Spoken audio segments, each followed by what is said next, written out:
Ms. Anne Njoroge. Mr. Speaker, I joined Parliament myself as a Hansard reporter in February 1997. And immediately, Mr. Speaker, I was thrown into the deep end of Hansard reporting. But I was lucky, Mr. Speaker, to have had a very dedicated, humble, and determined public officer who trained me, Ms. Anne Njoroge, Mr. Speaker. Order, Robert Mbui. Order, Robert. If Anne Njoroge was your sister, your mother, or your cousin, or your wife, you would love to give her this day. Go on, Kamket. Thank you, Mr. Speaker. Mr. Speaker, Ms. Anne Njoroge is a very dedicated officer, Mr. Speaker. And so, Mr. Speaker, that box, Mr. Speaker, the Hansard box, is a box that is very familiar to me. I have sat in that box, Mr. Speaker, for a very long time, under the guidance of that very humble and hardworking public servant. And I'm very proud, Mr. Speaker, to be her product, to be the product of her guidance. And Mr. Speaker, that Hansard box, Mr. Speaker, has also produced not only me, but the Honorable Member for Matungu, the Honorable Peter Oscar Nabulindo, who was equally a Hansard reporter with me under the guidance and leadership of Ms. Anne Wamboi Njoroge. Mr. Speaker, when I joined Parliament in 1997, this House, there was no Parliamentary Service Commission at that time. I remember, Mr. Speaker, we used to go and line up at Mr. Kiliku, the accountant, for salary, Mr. Speaker. And at that time, Mr. Speaker, not even the members of Parliament had bank accounts. We used to line up at the finance office to receive salary. At that time, Mr. Speaker, we did not like the members of Parliament that much, because we would line up for more than 2 hours, and then about 10 or 15 members of Parliament come and overtake you as we all lined up for salary. But perhaps, Mr. Speaker, what's the most interesting about Hansard, because we are talking about Ms. Wamboi today, is that the Hansard, Mr. Speaker, is supposed to be an accurate report of the spoken word without interfering with the facts and the line of thought of the honorable member. It's a very specialized kind of reporting, Mr. Speaker.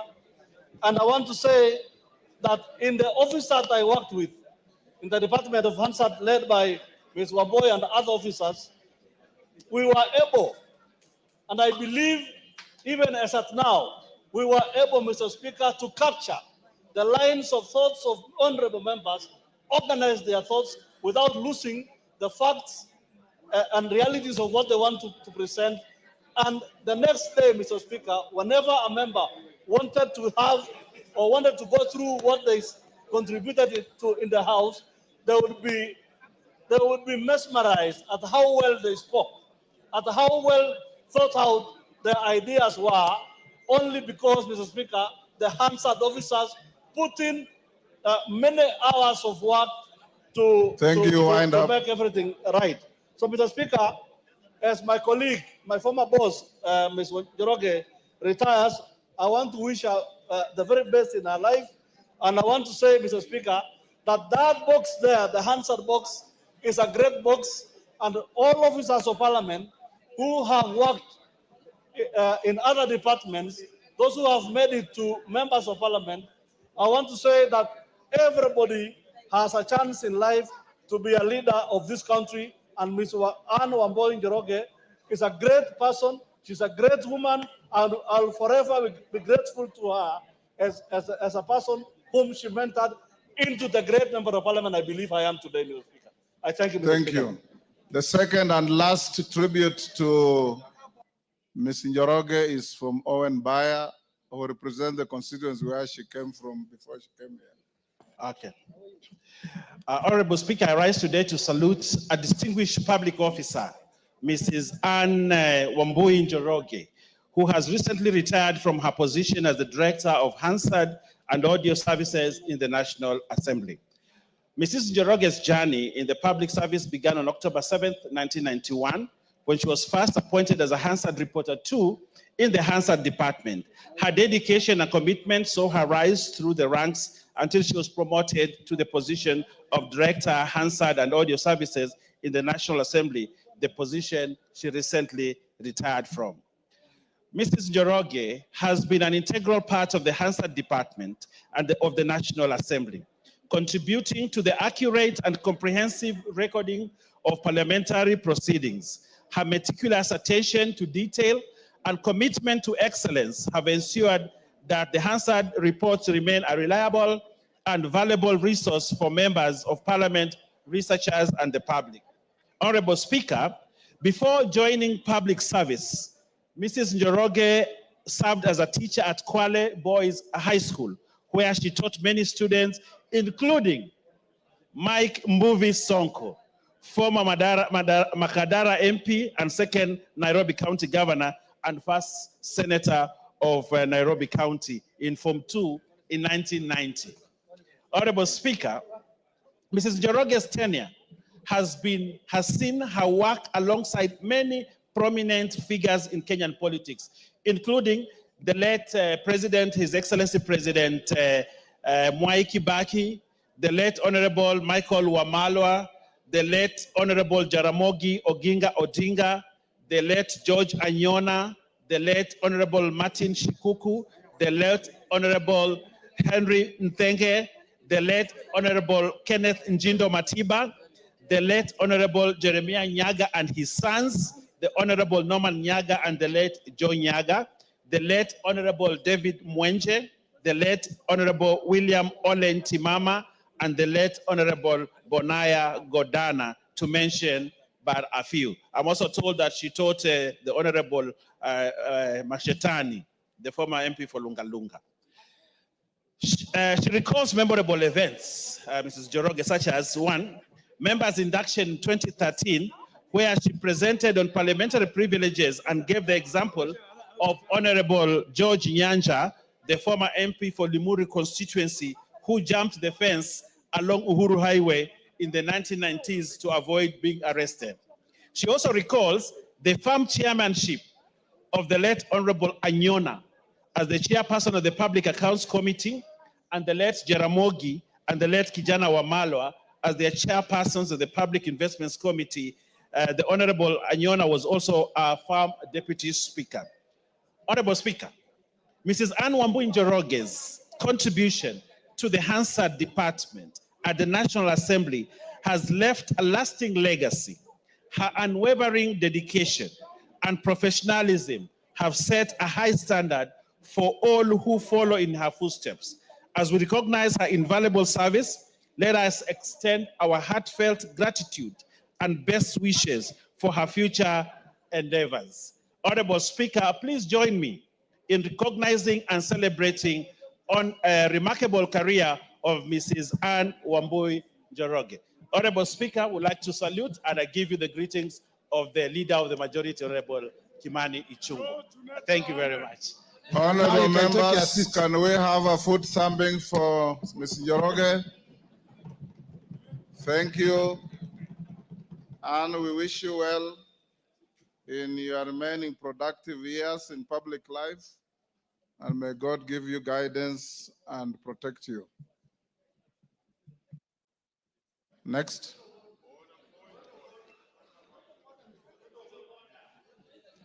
Yes. Yes, Millie Odhiambo. Thank you, Mr. Speaker, for giving me this opportunity. Mr. Speaker, let me take this opportunity to wish all the members Happy New Year. And Mr. Speaker, also to congratulate all the members that have been awarded, and also to congratulate Anne for the amazing work that she has done for the Parliament. And Mr. Speaker, also just my concern as a woman leader that I hope that when you have a woman rising to that level, that there will be another woman who will be able to either go that high or to a level almost as high, because women are not usually represented at that high level. Mr. Speaker, having said that, and even in acknowledging the members, I know that your committee forgot me, but you will correct that in their words. But having said that, Mr. Speaker, I wish to stand. Yes, I do have a CBS, but I also want to rise. I'm still doing good work. Mr. Speaker, if I don't praise myself, who will praise me? Mr. Speaker, I wish to stand under standing order number 19A and 20. Mr. Speaker, of our standing orders, Mr. Speaker. And Mr. Speaker, I wish to indicate further to a court decision, the High Court decision. Order, Millie. Take your seat. I know you did see me in my chamber and indicated you raise a matter that you're trying to raise. I'll give you an opportunity, but let's finish with some preliminaries first. Clerk, order. Order, Angela. Order number 3, messages. Order number 4, petitions. Order number 5, papers. Majority. Majority leader. Honorable Speaker, I beg to lay the following papers on the table of the House today, Tuesday, February 11th, 2024. 1, the Auditor General's report on... Order. Order.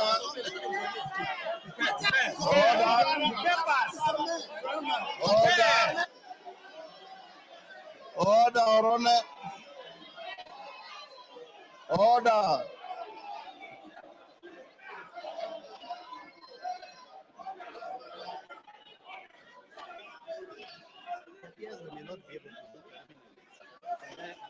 Order. Take your seats. Order. Take your seats. Order. Order, members. Order. I will order that matter to be stayed. Let me hear Millie Odhiambo's point of order. Order. Millie Odhiambo, I'll hear your point of order. Order. I will hear Millie Odhiambo's point of order. Order. Order. Honorable members, take your seats. Millie Odhiambo. Thank you, honorable members. Order. Member for Kilifi. Honorable Millie Odhiambo, take the floor. Millie Odhiambo. Thank you, Mr. Speaker. Mr. Speaker. Order. Let's order. Millie Odhiambo, take the floor. Order. Thank you, Mr. Speaker. Mr. Speaker. Order. Mr. Speaker, I rise under standing order 19A and 20. Mr. Speaker. Hold on, Millie. Honorable members, can we hear Millie Odhiambo? Order, Angela. Order. Order. Order. Honorable Gertrude Mbeyu and those who are conducting themselves like you. Honorable Mawade, the excitement does not preclude the application of standing orders. And if I see you getting rowdy again, I'll request you to leave the chamber. Millie Odhiambo. Order. Thank you, Mr. Speaker. Mr. Speaker, I stand under Standing Order 19A and Standing Order 20. Mr. Speaker, and in furtherance of a recent decision by the High Court HTC number E202 of 2023, Kenneth Njagi Njiru and 11 others versus the National Assembly of Kenya and others. Mr. Speaker, I will not go to the demerits and merits of that matter. I will go to what the court concluded, which is that the Azimio side is the majority. And based on that, Mr. Speaker, again, because I've said I'm not going to the merits and demerits of that decision, Mr. Speaker, I want to just indicate that I have therefore, as the majority party whip of Azimio, today handed over to your office a copy of that decision of the High Court with a letter that we are giving you according to the standing orders, our majority leader as Honorable Junet Mohammed and Honorable Robert Mbui. Mr. Speaker, following the standing orders, Honorable Junet will thereafter then communicate me officially as the minority whip going by what the standing orders, but a majority whip. Majority. Mr. Speaker, I also stand under Standing Order 90 and had actually consulted you about this. And Mr. Speaker, if you look at the judgment of that court, the court actually infer that because of the position you hold as Speaker and also as Chairman of your party, Mr. Speaker, it is not as party leader of your party. Mr. Speaker, it is not possible for you to be fair. You are going to be conflicted when you are conducting the matters of this House. Mr. Speaker, I therefore humbly request you to step down and mandate Honorable Gladys Boschole to take over in discharging the functions as the Speaker because of your conflict of interest. Mr. Speaker, Mr. Speaker, Mr. Speaker. Order. Order. Mr. Speaker, Mr. Speaker, in concluding, Mr. Speaker, because I said I'm not going to go to the merits and demerits of the matter, in concluding, I want to urge that as a parliament, we need to obey court rulings and decisions, even when we don't agree with them. And Mr. Speaker, I also just want to indicate that you can see my two colleagues are standing next to me. My advice to them in future is to follow a philosophy from my community which says, Telo Ikao, Telo Kumingato. So next time they should do what Honorable Ruku did. Jump if you have to, but take your position the way Honorable Millie has done. Is that part of your point of order? No. Mr. Speaker, I said as an arbiter. And Mr. Speaker, I would also just want to say, very finally, also as an arbiter, Mr. Speaker, people are also talking about broad-based. Again, I'm very careful. I'm saying this as an arbiter. It's not my substantive argument.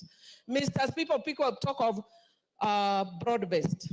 Yeah, and even when you look at the decisions of the arguments of the court, they keep making reference to the de jure and the de facto. And many things may have changed over time. And Mr. Speaker, I'd want to say that actually, if you look at this side of the House today, we are seeing broad, Mr. Speaker. Mr. Speaker, if you want to see good faith, we want to see if it is also based. It is broad. But based, whether it is based will depend on the decision going forward. Otherwise, we will be told by the court it is hot air, this broad base is hot air, wild goose chase, and all those other things, Mr. Speaker. Thank you, Mr. Speaker. I move. Order, members. Order, members. Maintain your silence. Millie Odhiambo has raised 2 points. One I'll dispose of very quickly, and the other I will allow the House some latitude. As to whether the Speaker yours truly, should preside over these proceedings or not, I'll dispose it off as follows. One, there's no motion before the House about the Speaker. Number two, I am a senior lawyer in this country, and I'm your senior Millie Odhiambo. I have read that judgment with a tooth comb, and there's nowhere it requires the Speaker to do what you are saying. More particularly, the final findings of that judgment, which as a distinguished learned friend, we had an opportunity to read through together today. That judgment does not cast aspersions on the Speaker presiding on such proceedings. Number three, in similar situations, in the 10th Parliament, a motion was brought to this House by the then member for Kibwezi, the Honorable Patrick Musimba, to discuss the conduct and the possible vacation of office by Speaker Muturi as he then was. Speaker Muturi presided over the debate and the vote was taken and the motion went the way it did. Number four, in the 7th Parliament, when I was a fresher in this House, the Honorable James Orengo, or one of the then Ford Kenya members, brought a motion to discuss the conduct and character of the then Speaker, Francis Xavier Kausai Olekaparo. Kausai Olekaparo presided over the proceedings. The motion was debated and put to a vote, and it went the way it did. I'm sure you know that neither Muturi nor Kaparo left office on the basis of any motion. Number five, you as truly as your Speaker does not debate, does not vote. I hold a position of honor to preside over your proceedings. Anybody who wants to say anything about this judgment, I'll give you an opportunity. And it's finally going to be yours truly to give you a ruling on the matter. It must also be made very clear as we listen to each other that neither the court nor any authority outside this chamber, and senior lawyers like Otendo Molo should know this, neither the court nor any other authority outside this chamber can make declarations that affect the conduct of business here except yourselves by voting and by the Speaker giving you rulings. Number seven, we sit here as a quasi-judicial body. And as a quasi-judicial body, I will listen to you and I assure you I'll give you a fair finding. It is like going to court and telling a judge that because the lawyer appearing before him was his classmate, he will not be fair. That has no foundation in law or in fact. So I'll open up and hear those who want to have similar points of order, as Millie Odhiambo has raised, on the judgment.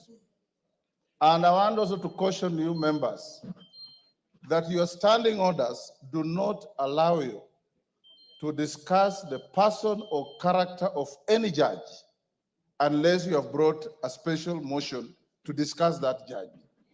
You can analyze the judgment, you can agree with it, you can disagree with it, you can qualify it, you can do whatever you want, but don't disparage or discuss the character of any judge without a special motion as is provided for in our standing orders. Honorable Millie Odhiambo, that is my direction.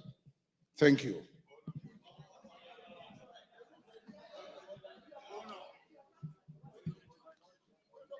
Yes, Wanjala. What's your point of order? Give him the mic.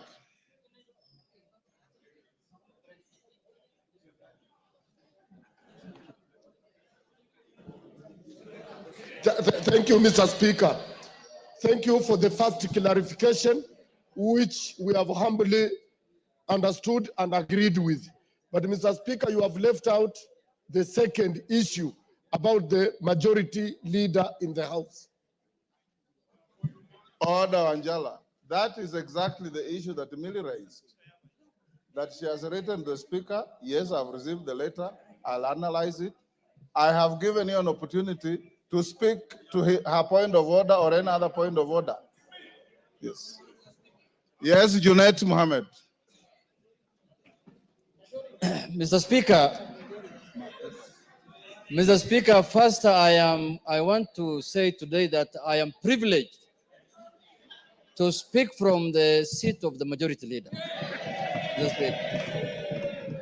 Because, Mr. Speaker, even when I sat on the seat, it is very warm, Mr. Speaker, unlike mine, which was very cold, Mr. Speaker. I didn't know the seats of Parliament have different warmth, Mr. Speaker. But, Mr. Speaker, I don't foresee myself leaving this seat anytime soon. I don't see myself leaving this one anytime. But having said, Mr. Speaker, as you are aware and as you have alluded to, Mr. Speaker, there is a court ruling. A ruling of court consisting of 3-judge bench, Mr. Speaker. Mr. Speaker, a court ruling has only got 2 decisions, Mr. Speaker. There is no third way about it. One is to obey it, and secondly, if you have any avenue of appeal, you exercise that right of appeal, Mr. Speaker. There is no third way about it, Mr. Speaker. And the court ruling, what we went as Azimio after the election, after your decision here, Mr. Speaker, what took us to court was for the court to interpret for us the constitutionality of your decision on who is the majority party and who's the minority party in this House, Mr. Speaker. And the issue of the Speaker came in as obiter, Mr. Speaker. But what took us to court, we wanted to know, because when we arrived here after the election, we arrived here knowing very well that we are the majority party, Mr. Speaker, and we are the numbers. But midway, we ended up losing numbers through your ruling, Mr. Speaker. And that is what took us to court, to ascertain whether we are the majority and whether we are the minority. And luckily, the court has made its ruling, albeit late, Mr. Speaker. We expected this ruling much earlier than this time, Mr. Speaker. But it is better late than never. The decision arrived, and the decision has said that the Azimio party is the majority party in Parliament, Mr. Speaker. And I so happen to be the minority leader as of now, Mr. Speaker. So today afternoon, I just switched seats and I took over the role of majority leader, Mr. Speaker. And I am capable of doing that work, Mr. Speaker. I have the capacity, I have the qualifications, I have the capabilities, I have the numbers in the House, Mr. Speaker, to lead, Mr. Speaker. I have everything what it takes, Mr. Speaker, to be the majority leader of this House, Mr. Speaker. But, Mr. Speaker, the issue that we need to exercise, to analyze, Mr. Speaker, is that, Mr. Speaker, I want to say this. Mr. Speaker, court rulings are very important, Mr. Speaker. You remember after the election, we disputed the result of the election. We ended up filing a court case in the Supreme Court.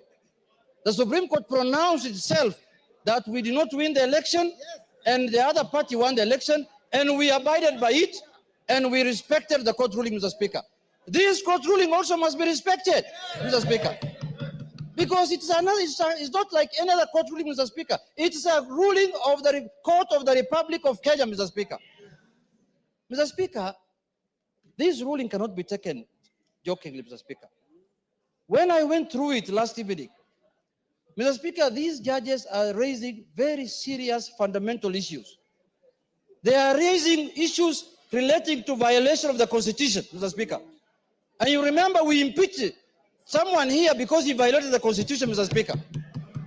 Mr. Speaker, if this matter is not addressed, we are going to have a constitutional crisis in this country, Mr. Speaker. So for that reason, Mr. Speaker, jurisdictions all over the world and democracies all over the world that we borrowed from, even this presidential system that we are running today that is running in this country, Mr. Speaker. In the United States, there are times when the executive is from the Republican Party and the House is ruled by the Democratic Party, and life goes on. It doesn't matter that we are going to oppose everything that the government wants to do. If government brings here bills and policies that are of benefit to the country, we will support it, Mr. Speaker. And as you know now, many things have gone under the bridge. There is this animal called also broad-based, Mr. Speaker. We want to broaden, deepen, and tighten this relationship, Mr. Speaker. If I may borrow your words, we want to broaden it, deepen it, and tighten it, Mr. Speaker, so that we can have a country that is cohesive, Mr. Speaker. Mr. Speaker, there is no way we are going to have this animal in place, and then when we want to become the majority, people look at us with suspicious eyes. How can it be, Mr. Speaker? Members of Parliament are members of Parliament. They work under the Article 95 of the Constitution, which has given them the roles of oversight, legislation, and representation, Mr. Speaker. We are not going to do our business outside Article 95, Mr. Speaker. So I want to allay fears here that the majority in the House must be from the ruling party. That this ruling is giving us posterity. This is doing things for posterity, Mr. Speaker. Next election or the other election in 2032, a government might come in place where the president garners the majority votes and is elected as the president, but he will not have numbers in parliament. His numbers might be few in parliament and it becomes a minority. So this is now the trend we are setting, that parliament is independent, judiciary is independent, executive is independent.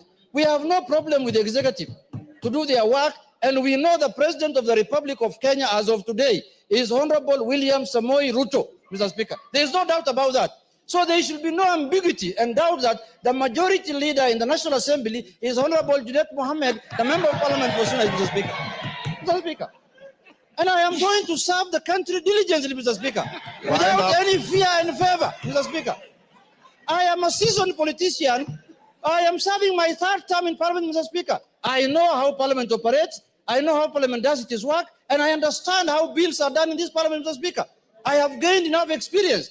So this mindset, Wind up, Mr. Speaker, this mindset that the ruling party must have majority in Parliament for them to do the executive work of the country, Mr. Speaker, that mindset must be gotten rid of, Mr. Speaker. We must emulate democracies that have matured over 200 years, Mr. Speaker. In the last election, in the last administration of Biden in America, Mr. Speaker, wind up. The Republican Party was controlling the House, Mr. Speaker, and the Democratic Party was controlling the Senate, and life was going on as usual, Mr. Speaker. So, Mr. Speaker, my advice to the House and to Parliament in general is that the only solution to this problem is to go to appeal. Until the appeal overturns this matter, I shall be recognized as the majority leader of the Republic of Kenya. Mr. Speaker, thank you very much, Mr. Speaker. Those remarks, I conclude. Kainan, order, honorable members, before order Wanjala. Order. In all civilized parliaments, when you appreciate a point, you thumb your foot. You don't stand up and throw your hands in the air. Kainan, before you take the floor, let's have some ground rules. Everybody are given an opportunity to speak. Can we do 3 minutes? Is that good enough? Everybody are given an opportunity. We do 3 minutes. I want 3 minutes. Let's also observe decorum. 3 minutes. Honorable Robert Mbui and Honorable Mwenje. If it is making a point, you have made your point. It is beneath your dignity to continue standing there while the matters are going on. Kainan. Thank you, Mr. Speaker. Mr. Speaker, this is luckily. Order. Let's hear each other in silence. Mr. Speaker, this If is you really want to get a reasoned ruling from the Speaker, let's hear each other. Kainan, give to Kainan. Mr. Speaker, this is the House of Rules. This is the House of Traditions. This is the House that enjoys being a quasi-judicial institution. Mr. Speaker, on the face of it, I want to take this opportunity to welcome my colleagues to this very important session and say that the Kenyan people outside there are really looking upon us to deliberate in a civilized manner and guide this nation. Mr. Speaker, there comes a time when there are issues that must be deliberated and agreed upon. And I want to agree one thing with my brother Junet, that you are qualified even to be the President of the Republic of Kenya, not even the majority leader alone. Mr. Speaker, having said this, there are certain things that we must clear and follow the procedures, and it's only the procedures that will guide us. Mr. Speaker, if you look at the order paper today, the next order paper, order number 8, is supposed to provide for the appointment of members of the House Business Committee, which is the anchor committee for the House Business, Mr. Speaker. But we cannot reach there until certain issues are sorted out, Mr. Speaker. Mr. Speaker, now that we can discuss this, the appointment under this order number 8, I want to seek your guidance on the following. Mr. Speaker, it's apparent that the High Court last week has quashed the ruling contained in the Speaker's communication dated 6 October 2022 on the majority and the minority. That is a fact. It cannot be denied. Mr. Speaker, secondly, I had a chance to go through this great ruling. I've internalized, I've looked at it, I've seen what it means, I've seen what in the letter and interpretation of this, what the Speaker in the House is generally expected to do. Mr. Speaker, on the face of it, there are certain, the petitioner sought the following declaration to be issued that Azimio La Umoja One Kenya coalition is the majority party in the National Assembly based on the outcome of the general elections of the based on the outcome of the elections of members of the National Assembly held on 9th August. The second, Mr. Speaker, prayers was the declaration be issued to declare that Kenya Kwanza Alliance is a minority party in the National Assembly. Mr. Speaker, if you look at the orders given, even under order number 4, it's a bit confusing. It is not explicit. It doesn't say this. The court declined.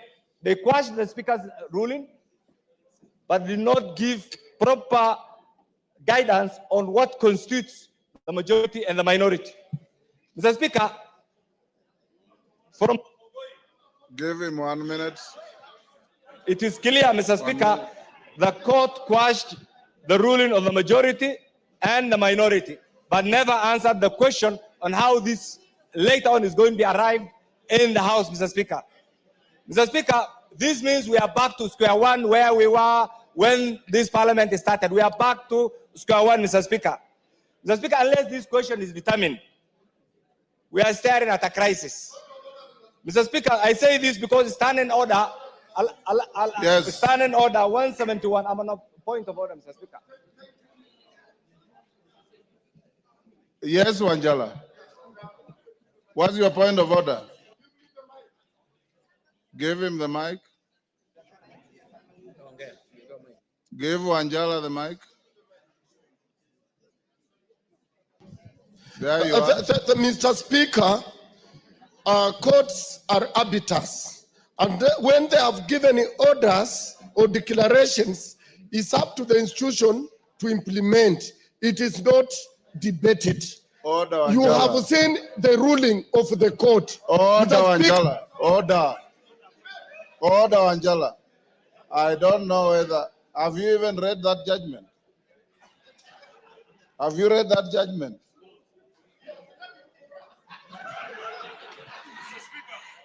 Kainan, wind up.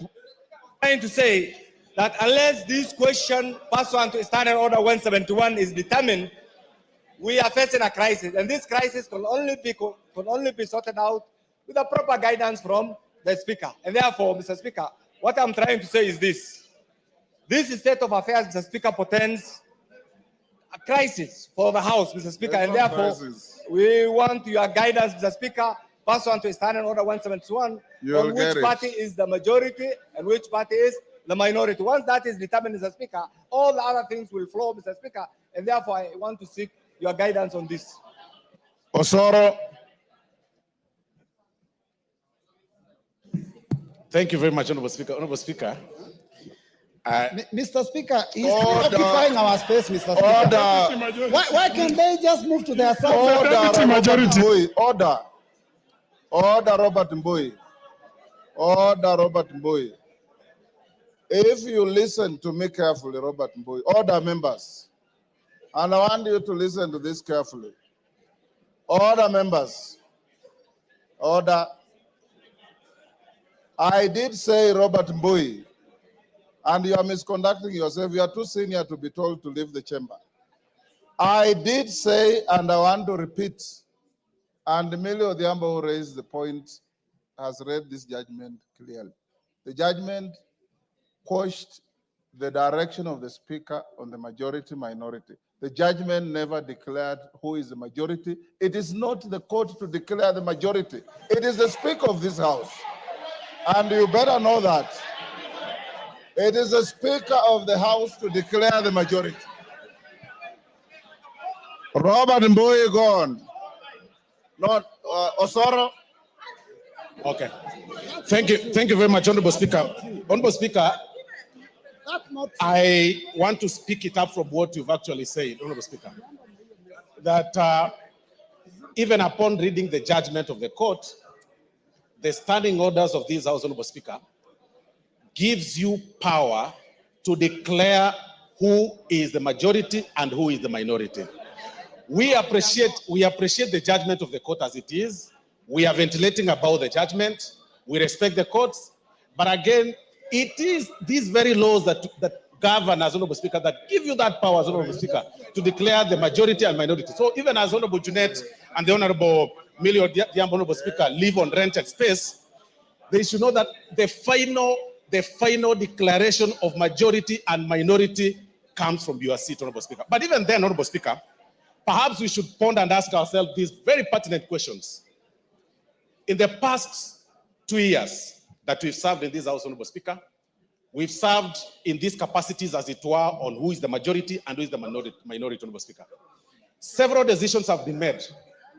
We have formations of the committees that fall on the majority, minority, chairman, the committees that are supposed to be led by members from the majority side, and the committees that are led by the members of the minority side. Does it mean, Honorable Speaker, that every decision that has been passed by the committees, or any report that has been passed by the committee that falls on the minority, as it were then, and the majority, is it rendered mute as it is right now, Honorable Speaker? If going by the judgment, if we read on the judgment, like they want us to define it as it, just on plain paper, Honorable Speaker, that is question one. Question two that we should ask ourselves, Honorable Speaker. Right now, the selection panel, Honorable Speaker, of the IEBC that was nominated by both the minority parties or the Parliamentary Service Commission, that minority party brought the membership, the majority party brought the membership. The IEBC selection panel has already started working, Honorable Speaker, right now, in terms of selecting the next commissioners. What then happens to them? What happened to that selection panel? Because they were appointed on the basis of the majority and the minority when the Parliamentary Service Commission, submitted the names. Those are the questions we need to ask ourselves, Honorable Speaker. The Commission for Revenue Authority, Honorable Speaker, that again is a preserve of both the minority and the majority. Honorable Speaker, what then happens on the decisions that have been made in the past 2 years? The allowances that have been paid, Honorable Speaker, the travels that have been made, everything that we've passed, Honorable Speaker, in this house. Those are the questions that we need to ask ourselves, because we are the midterm of this Parliament, Honorable Speaker. Even as you retire to make this your ruling, Honorable Speaker, it is important for us, Honorable Speaker, to ask ourselves those very pertinent questions, because we shouldn't just be. Okay. Thank you, Osoro. Give him a minute. Honorable Speaker, you see, we shouldn't just be talking about positions on who is the minority, who is the majority leader. And as Honorable Junet as well put it, We are all members of parliament and we can serve in whatever capacity. But let's look at the implications of this decision, Honorable Speaker. What happens to what we've passed in the past 2 years? What happens to the right decisions that are leading this country in the past 2 years, Honorable Speaker? What happens to the IEBC selection panel? Those are the questions. Otherwise, I'll tell my colleagues, the Honorable Millie Odhiambo, who is saying that she has added in her CV the position of the chief whip of the majority. She'll only do that, Honorable Speaker, in her dreams. It will not work. Thank you very much, Honorable Speaker. David Ocheng. Thank you so much, Mr. Speaker. Mr. Speaker, I want to thank the three judges. Order, honorable members, can we listen to each other? I want to thank Save David Ocheng's time. Order, members. Order. Order, members on their feet. Take your seats. Honorable members, I have given you guidance and I want to repeat. The upshot of the judgment of the court, in law we say we go back to the status quo ante. Status quo ante. When you go back to the status quo ante, then the House has to make a decision and a finding on who the majority is. The court has not declared any party a majority in this House. Read the judgment carefully. Don't speak from what you are hearing in the air. That is number one. Number two, order, Wanjala. I'm just giving you guidance so that you don't speak irrelevantly. We have gone back to the status quo ante. Convince the House as to its majority, the Speaker will make a finding. On a fact. David Ocheng. Thank you so much, Mr. Speaker. Mr. Speaker, I want to thank the three judges for their judgment of last week, Mr. Speaker. We got a new constitution that we keep testing and that keeps guiding us on how we run our affairs as a country, Mr. Speaker.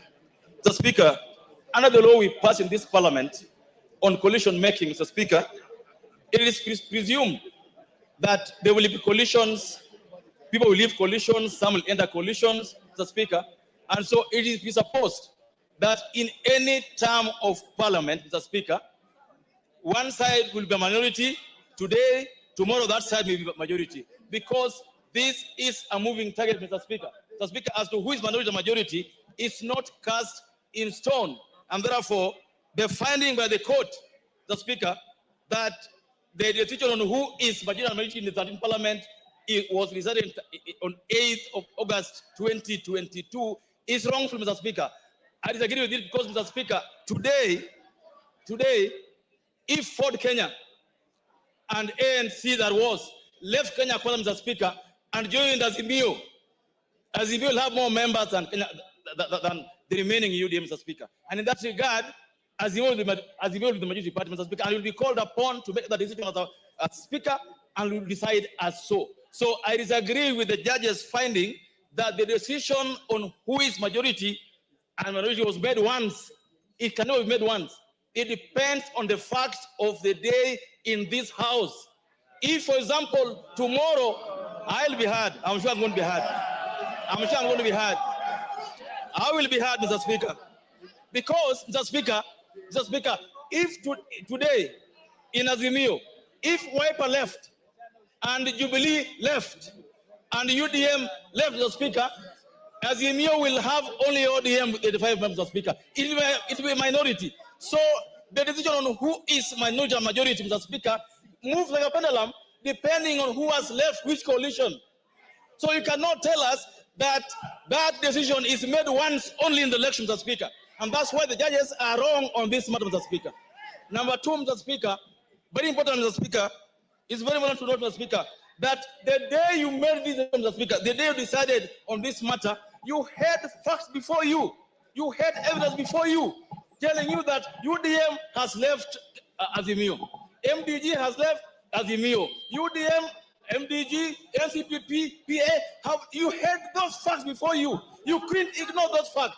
You can't ignore them. Even in this, Mr. Speaker, you made a finding, Mr. Speaker, that the courts have not said that Azimio is a majority. The courts have said, go back and decide. And so, Azimio must today convince you.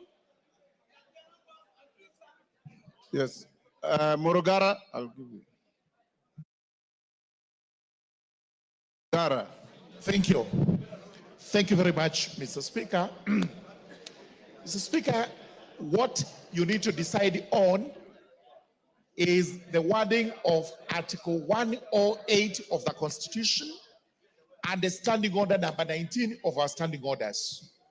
Of importance is the use of the verb to be in that particular article and in that particular standing order.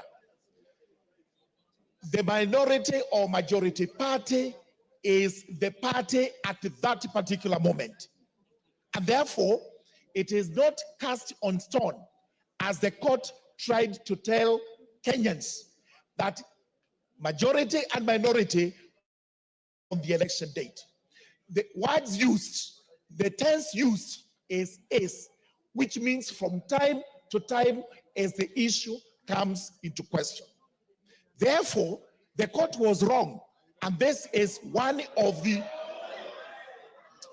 yes, I respect the decision of the court, but on appeal, we will be arguing that the three judges were wrong because they actually did not take into consideration the use of that verb to be by having it in the present tense, that it is from time to time. And one example I can give is this. As at before the ruling, the majority was the Kenya Kwanza coalition. If the parties like UDA actually left Kenya Kwanza, does it continue to be the majority? No. It loses the status because that is determined from time to time by how many members are in the party or how many members are in a coalition. The court actually overreached when they went to interpret it this way, and we shall be taking these matters on appeal. But today, because the course of action of the 6th of October 2022 is spent, we require from you, Honorable Speaker, you give us another ruling using the verb to be. Present tense is, who is the majority and minority today as we speak in Parliament. Thank you, Honorable Speaker. Maklap.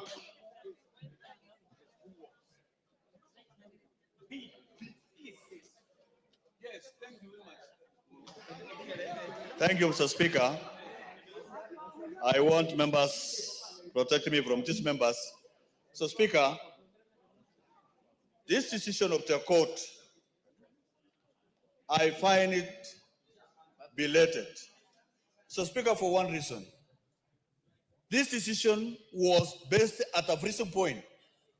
The freezing point was on August 9, after elections, after what was called pre-election coalition agreements.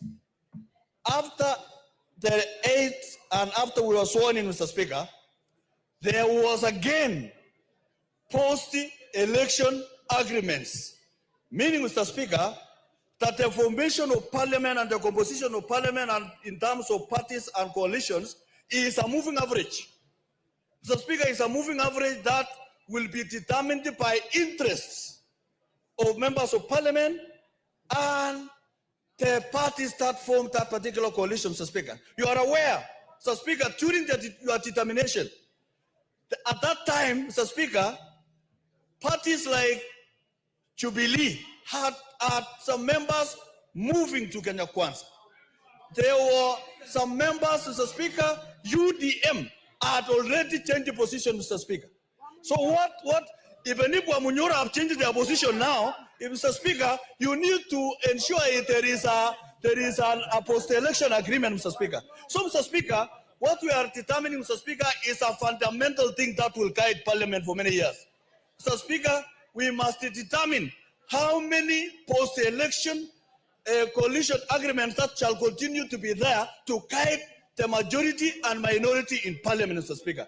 In that way, Mr. Speaker, we shall have Parliament that are made of people who are very sober, that they know where they are and where they sit, Mr. Speaker.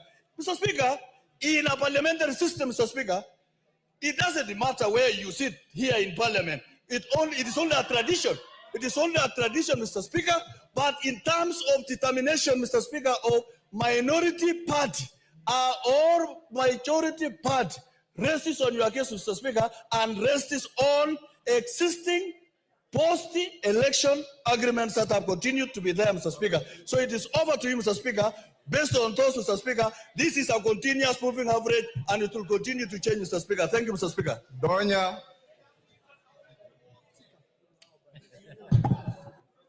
Thank you, Mr. Speaker. The fact that, Mr. Speaker, you have told us that we debate and you are going to rule on this one. I ask myself, the fact that Azimio didn't win the election of the Speaker, who are the majority then? That is our question. If we are debating, if you didn't win, we didn't win. I'm in Azimio. We didn't win the position of the Speaker, who are the majority then. That is, yes, that is the answer. You should answer. Who won? Who won? Put the question, Mr. Speaker. Who won the position of the Speaker?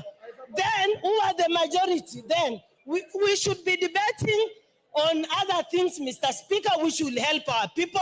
Like Kisi, we have no water, we have no electricity. We are discussing things that have been shot straight. Who was the Speaker then when we came to Parliament? The first time on 29th of September, who was elected as the Speaker? Thank you, Mr. Speaker. Wamboka.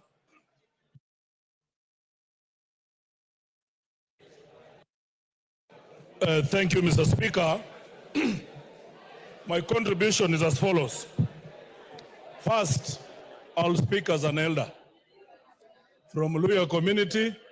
No, you relax. Order. I'll speak as an elder from the Luya community that let's keep the Speaker out of this issue. If you get to the position of the Speaker, then we start taking sides and it will not be good. Two, Honorable Speaker, parties went for election and the law required that you choose which coalition you wanted to belong. At that point, that was to determine which side you belong. There was Azimio and there was Kenya Kwanza. Some people decided to sign agreement with the Kenya Kwanza. Some decided to sign agreements with Azimio. Please, let's respect that position. Then elections were held, results came out. Mr. Speaker, I know some members of parliament, when we had the first meeting of Azimio in KICC, we had Kinamutuse with us. It is only after realizing that the presidency is going Segemunege, that is how they shifted to the other side. But the fact that their numbers belonged to Azimio has not changed. Now, basic people here are trying to argue that you can change any other time. No, at the time of election, Azimio was the majority. Give us that position. Honorable Junaid Mohammed is our majority leader. Honorable Milio Diambo is our majority whip. If you feel numbers have changed, bring that here on the table, we discuss it. That is a different thing. But as at election, Honorable Speaker, Azimio Party is the majority party of this House. Let the Speaker rule. If you feel you have numbers, bring it on. We deal with you. In fact, Osoro, you should be very ashamed. I thought you are a lawyer. Your arguments are below and below and below as a basic nursery school class. So you cannot tell us that. We are the majority. Mr. Speaker, what I've said about the Speaker's stance, keep the Speaker out of these matters. Because sisi kama Waluya, hiyo ndio kiti tuko nayo peke yake. Msitufanyie mchezo.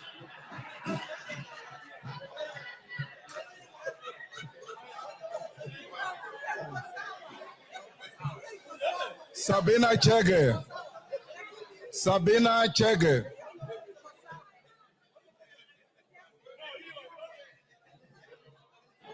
Yes, Thank you. Order. Thank you, Mr. Speaker, for this Yes, opportunity. Sabina, hold. Yes, Jeanette. What is your point of order? Mr. Speaker, Mr. Speaker, the honorable member, Honorable Wamboka, who has just finished his contribution, Mr. Speaker, says that the only seat we have in this parliament, the seat of lawyers, is only yours, Mr. Speaker. Mr. Speaker, do we assume now? Order, Honorable. He also said, keep the speaker out of this. So keep me out of this. Sabina Chege.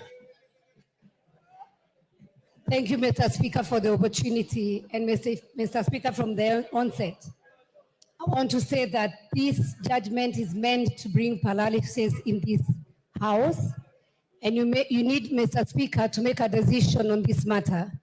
Having listened to my colleagues on this judgment, and I've also gone through it, Mr. Speaker, there's a lot of consideration on the status quo as on 6th of October, 2022. Mr. Speaker, from 6th of October, many things have changed. Mr. Speaker, after your ruling, we made committees that were formed in this House. Mr. Speaker, there is also Parliamentary Service Commission that was also formed based on the minority and the majority. We have the IBC Select Commission. Mr. Speaker, we also, as a House, gave the leadership. Early this month, Mr. Speaker, we also received communication or reconstitution of the committees. And this afternoon, we're meant to have the House Business Committee. And so, Mr. Speaker, the big question I'm asking myself. So, who are going to be the chairs or the membership based on the majority and minority? And I think as a House, Mr. Speaker, and the fact that you're supposed to give a decision, you need to clear the air on the issue of majority and minority. After 2 years, Mr. Speaker, many things have changed. There are post and there are pre-coalition agreements. There are some coalition agreements that were done before the election, Mr. Speaker. If we take the case of Chap, Mr. Speaker, even before the election, they had left the coalition that they had signed with before. And so as we make the decision, are they part of Azimio? And the other question is, does Azimio still exist? Mr. Speaker, as a Jubilee Party, June 2023, we wrote a letter here as members of Jubilee Committee and requested to be an independent political party. So, Mr. Speaker, as we make this decision, are we going to be counted in Azimio, or are we going to be counted as independent? And because, Mr. Speaker, we hold these positions, we need clear guidance, Mr. Speaker, on this issue, so that as the whip sit down to reallocate the position, we know where we belong. Simple mathematics, if people are doubting, we can do mlolongo as year of time. We can do the calculation on who is on Kenya Kwanza, who is on Azimio, and make a decision, Mr. Speaker, instead of wasting time, Mr. Speaker, on precious time where you're supposed to be passing important bills in this republic. Then, Mr. Speaker, finally, there is broad-based government. So where do we stand? Thank you. Otienda Molo. Thank you, Mr. Speaker. Mr. Speaker, for starters, and because not all members have read the judgment, allow me to read 3 paragraphs so that people are in tandem. Paragraph 504. We thus hold and find that the simultaneous holding of the position of Speaker with that of the leader of political party and the leadership positions in the ruling political coalition, as in the case with the current National Assembly, and the concluding part is this dual role is therefore unlawful and unconstitutional. Mr. Speaker, that is paragraph 504. They continue in 505. We hold that the Speaker was elected in accordance with Article 106 of the Standing Orders. The fact that he was a party leader at the time of his election could not invalidate his election. However, for the reasons we have given, his position as the leader of Port Kenya or the leader of any other political office, for that matter, became untenable and inconsequential the moment he assumed the office of the Speaker of the National Assembly. He could not, and he has no capacity to perform any other functions as a leader of a political party or a political organ as long as he is the Speaker of the National Assembly. I've referred to two paragraphs, 504 and 505. That is on whether the court expressly found the two offices untenable. And I will be making a concession separately. Now, 508, and this is important because I think we are debating in ignorance, Mr. Speaker. 508, it is hereby declared that the question as to which party or coalition of parties is a majority in the National Assembly in the 13th Parliament was determined by the sovereign will of the Kenyan voters during the 9th August 2022 general election. It continues, Roman 2, it is hereby declared that the Honorable Speaker's ruling on determination contained in his communication of 6th October is null and void. Roman 3, it is hereby declared that the Honorable Speaker's ruling on determination, blah, blah, blah, on the minority, again, is null and void. And finally, an order of certiorari is hereby issued quashing the Speaker's ruling. Let me now make my submission, Mr. Speaker. First of all, this matter did not go to court in vain. The contestation, Mr. Speaker, was your considered ruling of 6th of October. Once that ruling is quashed, you cannot then, Mr. Speaker, with due respect, come and say that no decision has been made. The consequences are two. One, the leader of minority becomes the leader of majority by operation of law, even if you do nothing else. But in this case, we have gone further. And under Standing Order 19A, Standing Order 3, it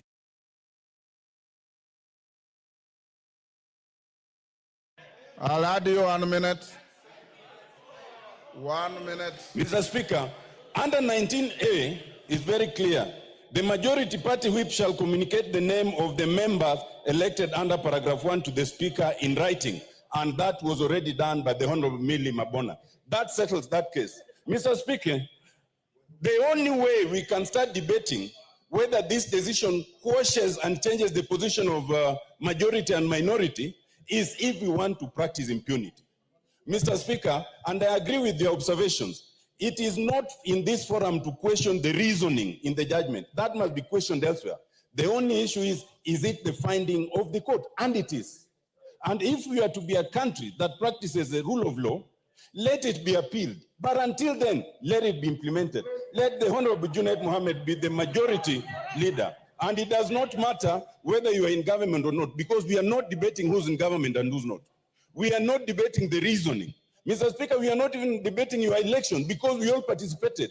Some of us who are not in the other party still voted for you. So, Milemba.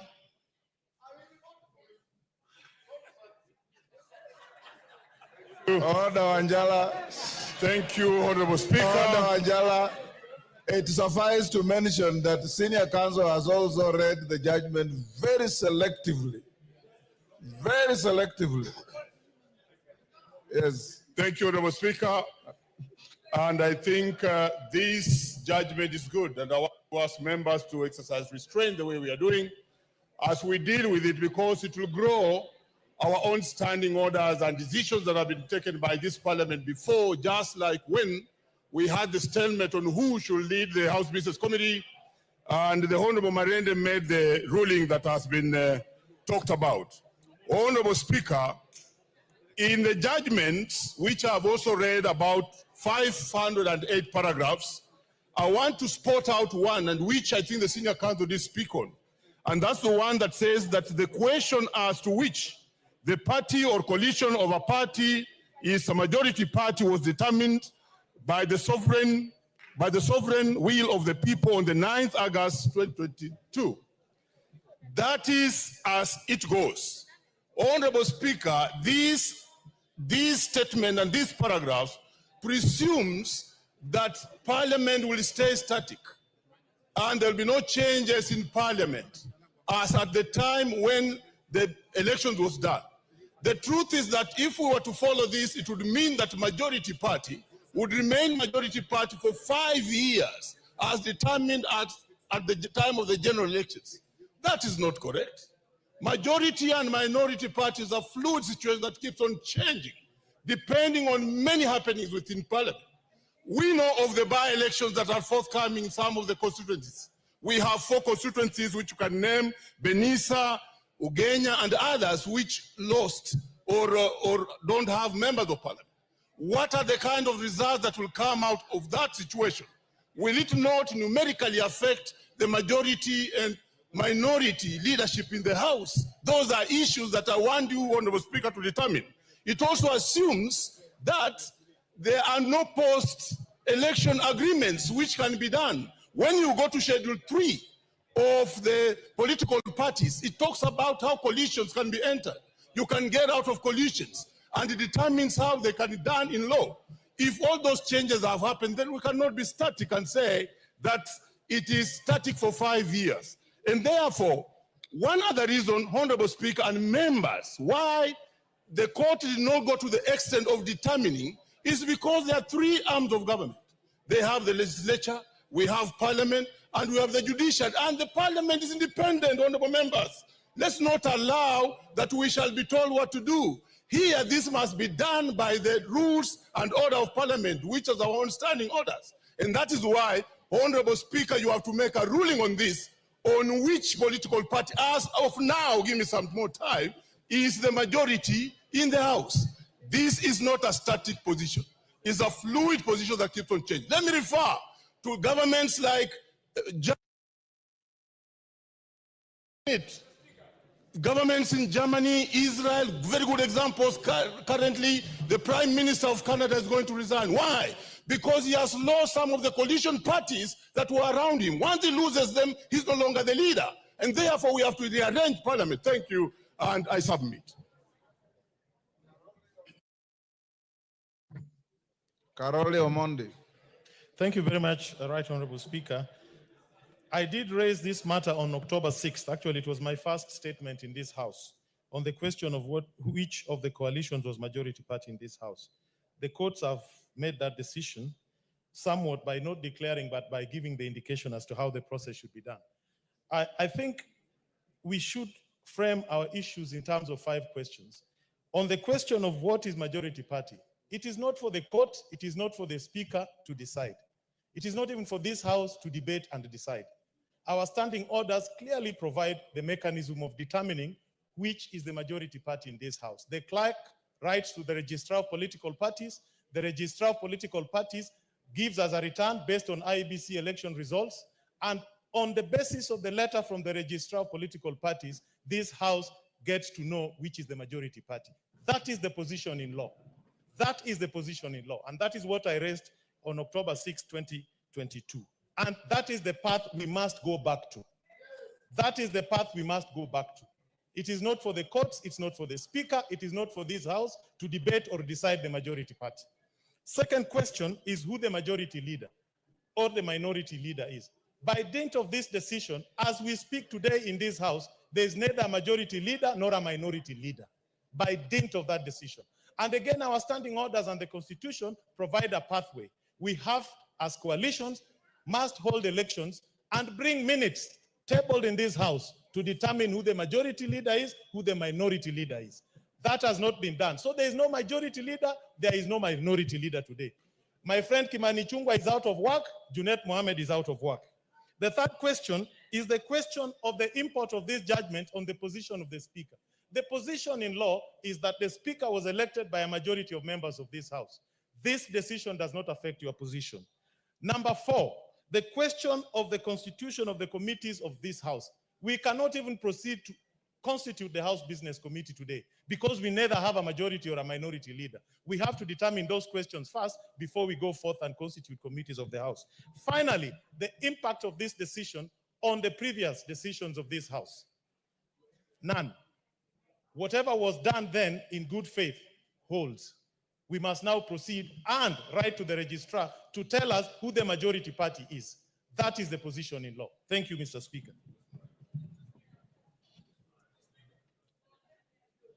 Majority leader for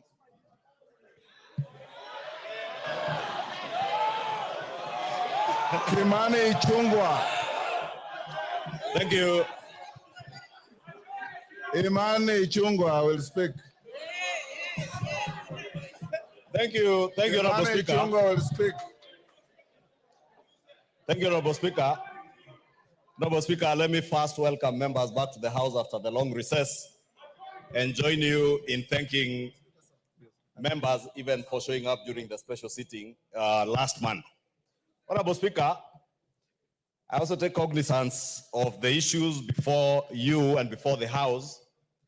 Let me start on a light note, Honorable Speaker, by saying to my brother, Honorable Junet, he said that this seat seems to be warm. And this seat is a seat like any other in this House. I know in a presidential system, Honorable Speaker, any member can sit anywhere. And if the Honorable Junet feels this seat is warmer than his, we must make sure that we warm Junet's seat wherever he sits so that he feels the warmth of the House. Honorable Speaker, the matter before us is a straightforward matter. And I want to agree with many of the things that have been said, including what the Honorable Karoli Omondi has just said, that the import of this court ruling has nothing to do with past decisions of this House over the last 2 years. Because decisions of the House, whether it is legislation, whether it is approvals that we make, are not made by a party. Neither are they made as business owned by the leader. Order, Bensouda. You can't just dash across the floor like that. Order.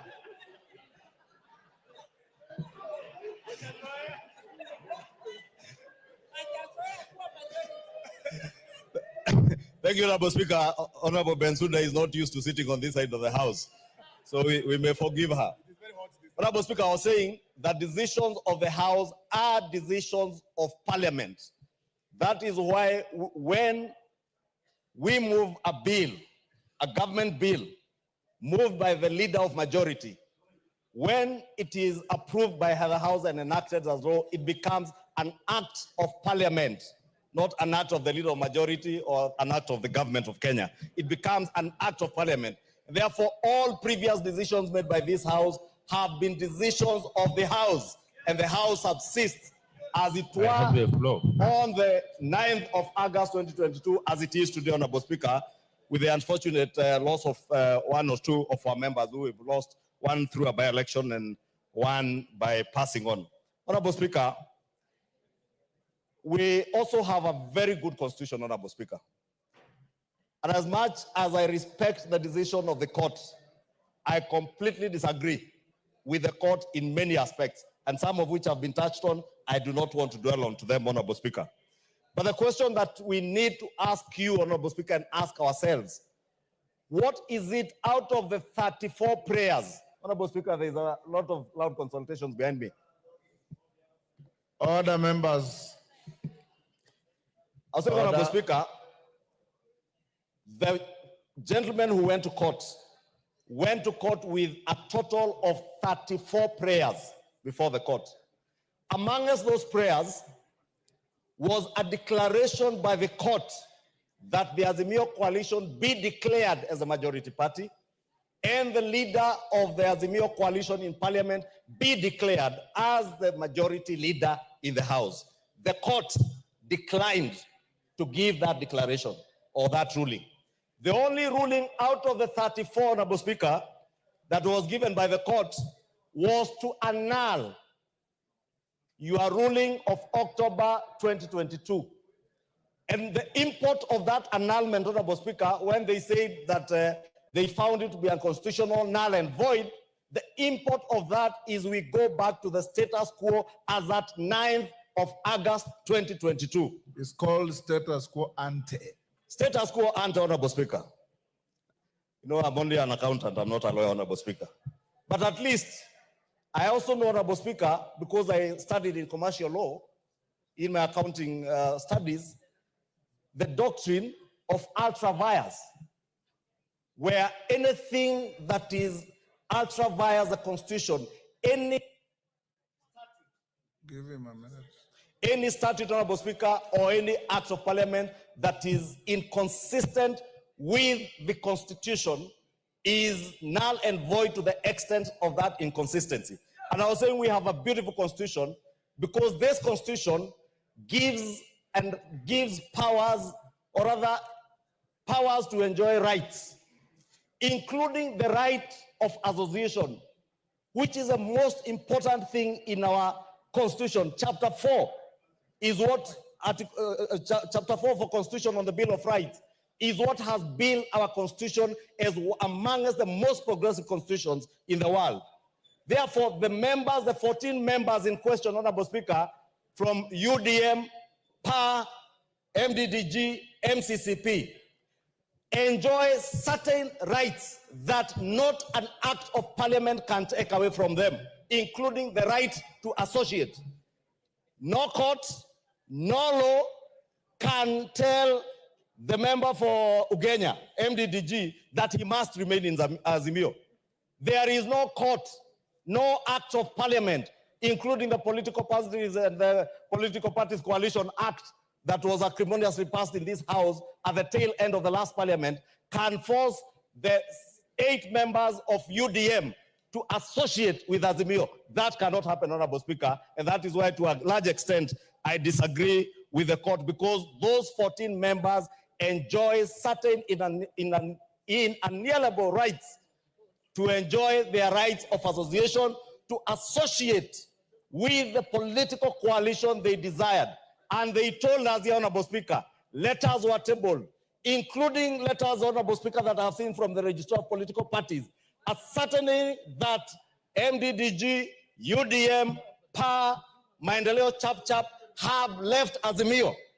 The leader of Jubilee Party in this House, Honorable Speaker, the Honorable Sabina Chege, has today enjoys a position as a whip of an independent parliamentary political party called Jubilee. On that basis, Honorable Speaker, Jubilee then cannot and shall not and shall never be counted as part of Azimio. Therefore, Honorable Speaker, Honorable Speaker, we are inviting you to make a decision on the status quo ante.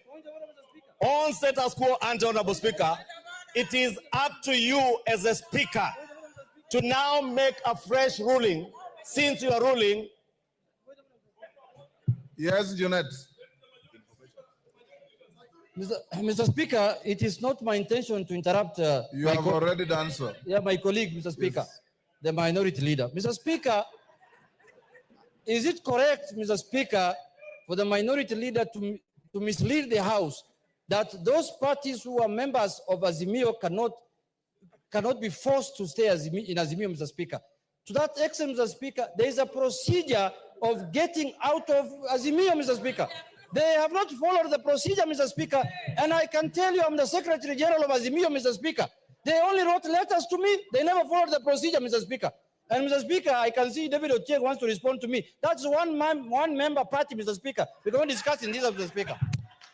Order, Honorable Junet. Don't disparage your colleagues. You are better than that. Kimani Ichung'wah, you have 1 minute. Honorable Speaker, so that I do not waste a lot of time, I was saying that what you are being called upon to determine from the status quo ante is as we speak now, because your decision or your ruling of October has been annulled by the court. Respect to that court ruling is paramount, and you must respect it. And that is why, Honorable Speaker, myself, in respect of that court ruling, today, I have appeared here and decided to sit with my brother, Honorable Junet, wherever I can sit, Honorable Speaker, because that ruling being annulled now calls on you to now look at the facts as they are today and numbers as they are. Honorable Speaker, you know, last week we got letters from the clerk's office, myself and the Honorable Junet Mohammed, to submit names for the House Business Committee. And it is important to note, Honorable Speaker, that both of us have since submitted names to the House Business Committee, names which appear on the order paper today, both from the minority side and from the majority side, Honorable Speaker. And when we did that, Honorable Speaker, we were cognizant, because we did the letters, some as late as yesterday, of the court ruling. I therefore want to ask you, Honorable Speaker, as you make your decision on this matter, to look at all the facts as they are. The 14 contentious slots in Azimio. And I agree with Honorable Junet. There was a process of getting out of Azimio. That process, has it been followed?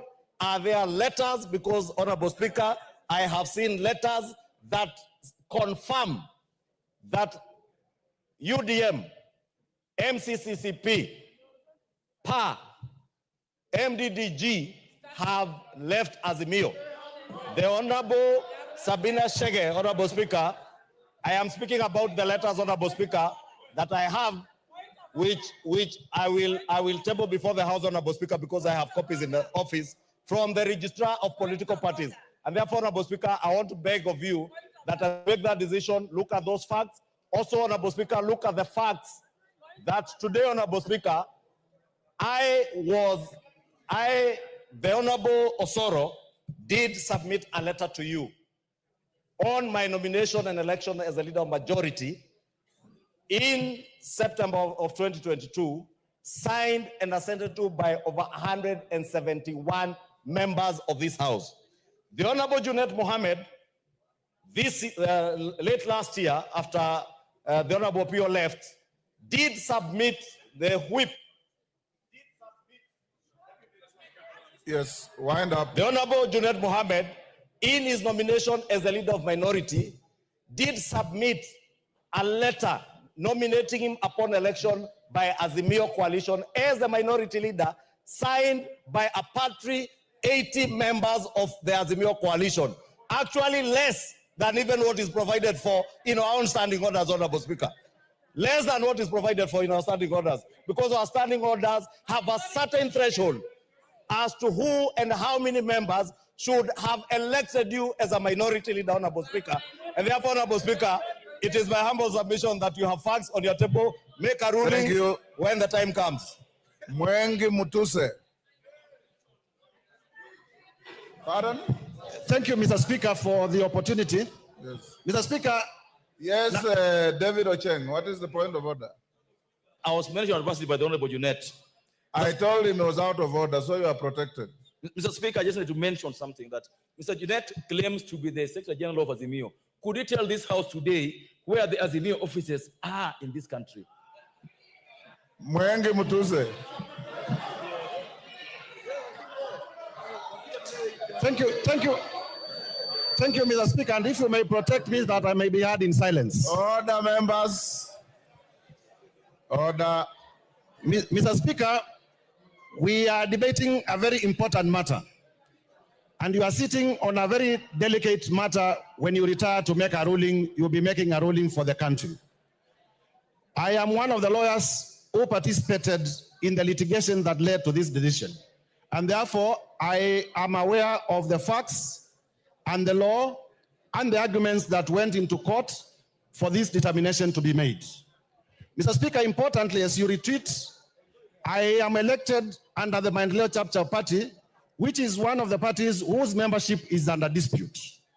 I will be tabling before this House a letter dated 30th January 2024 by the Registrar of Political Parties confirming that Maendeleo Chapter Party is no longer a member of the Azimio One Kenya coalition.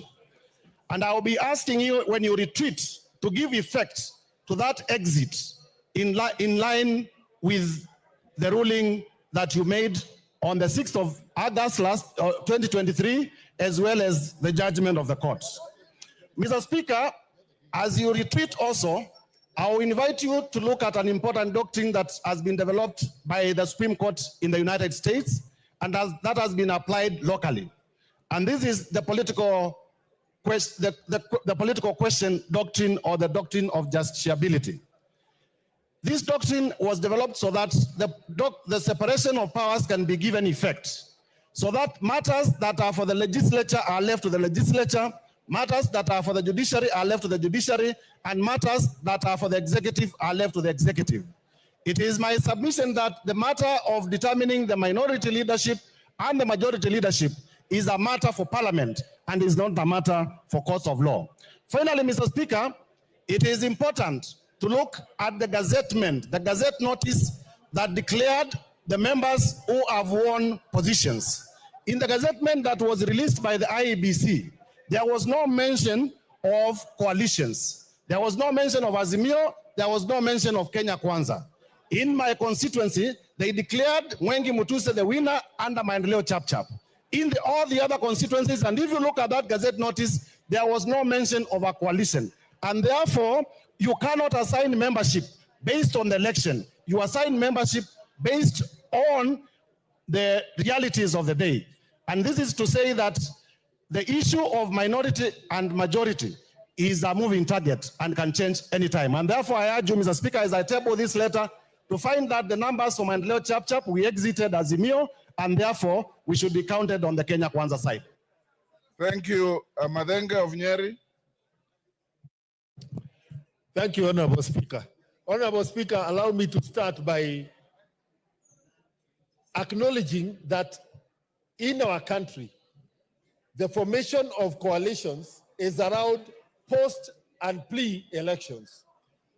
And therefore, the determination of this case, Honorable Speaker, would only have benefited Azimio if the courts had made their determination urgently as the case was taken to court under a certificate of urgency. This judgment, coming 2 years late, is unimplementable because the realities are that there have been movements in and out of Azimio. Mr. Speaker, it is important that also this House addresses the judiciary, that it is no longer tenable for the judiciary to certify a matter urgent, but make a determination 2 years late. So where is the urgency? And we must be practical in terms of handling the issues of Kenyans when they go before the judiciary.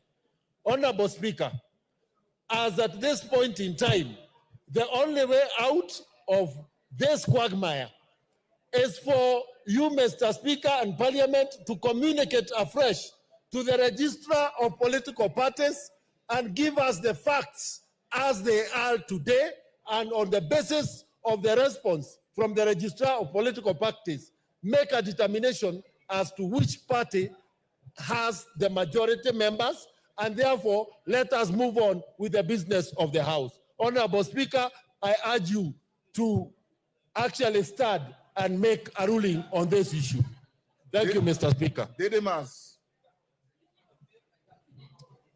Mr. Speaker, thank you for this position, opportunity. I have read the court ruling. The ruling touches on a number of issues that requires constitutional direction, Honorable Speaker, so that nobody else can misuse those kind of things to put this House into limbo, Honorable Speaker. I have singled out from what the court said that because you belong to a political coalition, you are not impartial in a manner that the Speaker of this House is required, Honorable Speaker. As you retreat to make a ruling on this matter, I want you to put your mind on what the framers of our Constitution and our standing orders mitigated when they said that the Speaker of this House doesn't have a vote. When they said that the Speaker of this House doesn't influence in a manner in which the members of this House will make a decision. Honorable Speaker, Kenya as a country and our House takes a lot of what happens in other countries of comparable jurisdictions. An example of a country, the United States, where their system is also purely presidential system. Our system is also presidential, Honorable Speaker. If you look at how Nancy Pelosi presided over the affairs of the Parliament of the United States, Honorable Speaker, yet she belonged to the Democrat Party, Honorable Speaker. If you look at what is happening now, the current Speaker, it belongs to the Republican. But that doesn't stop them from being impartial in their conduct of the affairs of the House, Honorable Speaker. Honorable Speaker, as you make a ruling on this, you must be guided by Article 122 of our Constitution that it makes it very clear that the Speaker of the House doesn't participate in the affairs of the House, Honorable Speaker. Last but not least, The role of the courts is not to make any law, but to interpret the law. When we went to elect you as Speaker of this House, we were guided by the standing orders. There is no qualifications as to which, on whether the Speaker should not be a member of any political party. And above all, Honorable Speaker, the Speaker is a member of Parliament. So as you retreat to make the determination, you must bring to the attention of the country that the Speaker is indeed a member of Parliament, but not a civil servant. I beg to differ with the ruling of the Court, Honorable Speaker. Major Bashir. Thank you, Honorable Speaker, and I want to give my input on this matter. Honorable Speaker, this matter is a matter that you have ruled on 6 October 2022. It's now almost 2 years and looks like you have been taken back on something that you have made a ruling. And from that time up to now, I think this House has done exceptionally well in executing its duty and mandate. Now that we have been taken back, and I think the ruling itself is not in good faith. Honorable Speaker, I was looking at the ruling itself. One thing that I picked is the issue that said the electorates determined who is... Yes, member for Kibra. What's your point of order? Hold Bashir's time. Yes, Orone. Honorable Speaker, only 30 members have spoken. I would wish that we reduce the minutes from 5 to 2. We are doing 3. 3 minutes, Orone, is not too bad. It's not too much. Go on, Bashir. Pardon? Honorable Speaker, I was saying that in part of the ruling, it stated that the voters determined who is majority and minority during the ballot.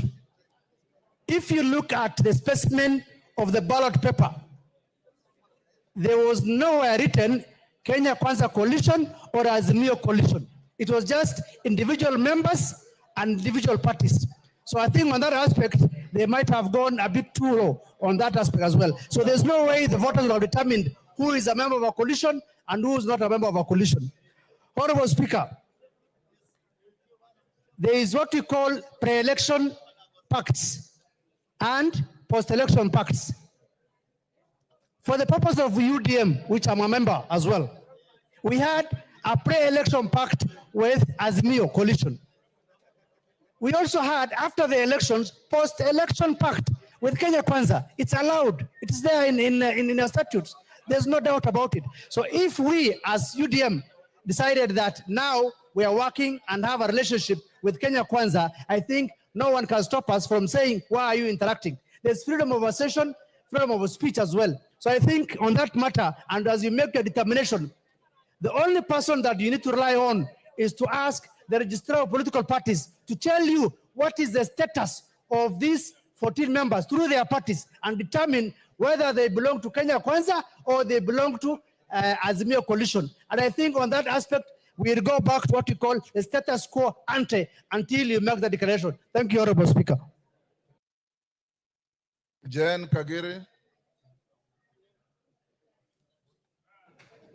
Thank you, Honorable Speaker. Honorable Speaker, I attempted to understand the ruling and I realized it was 71 pages, 507 paragraphs.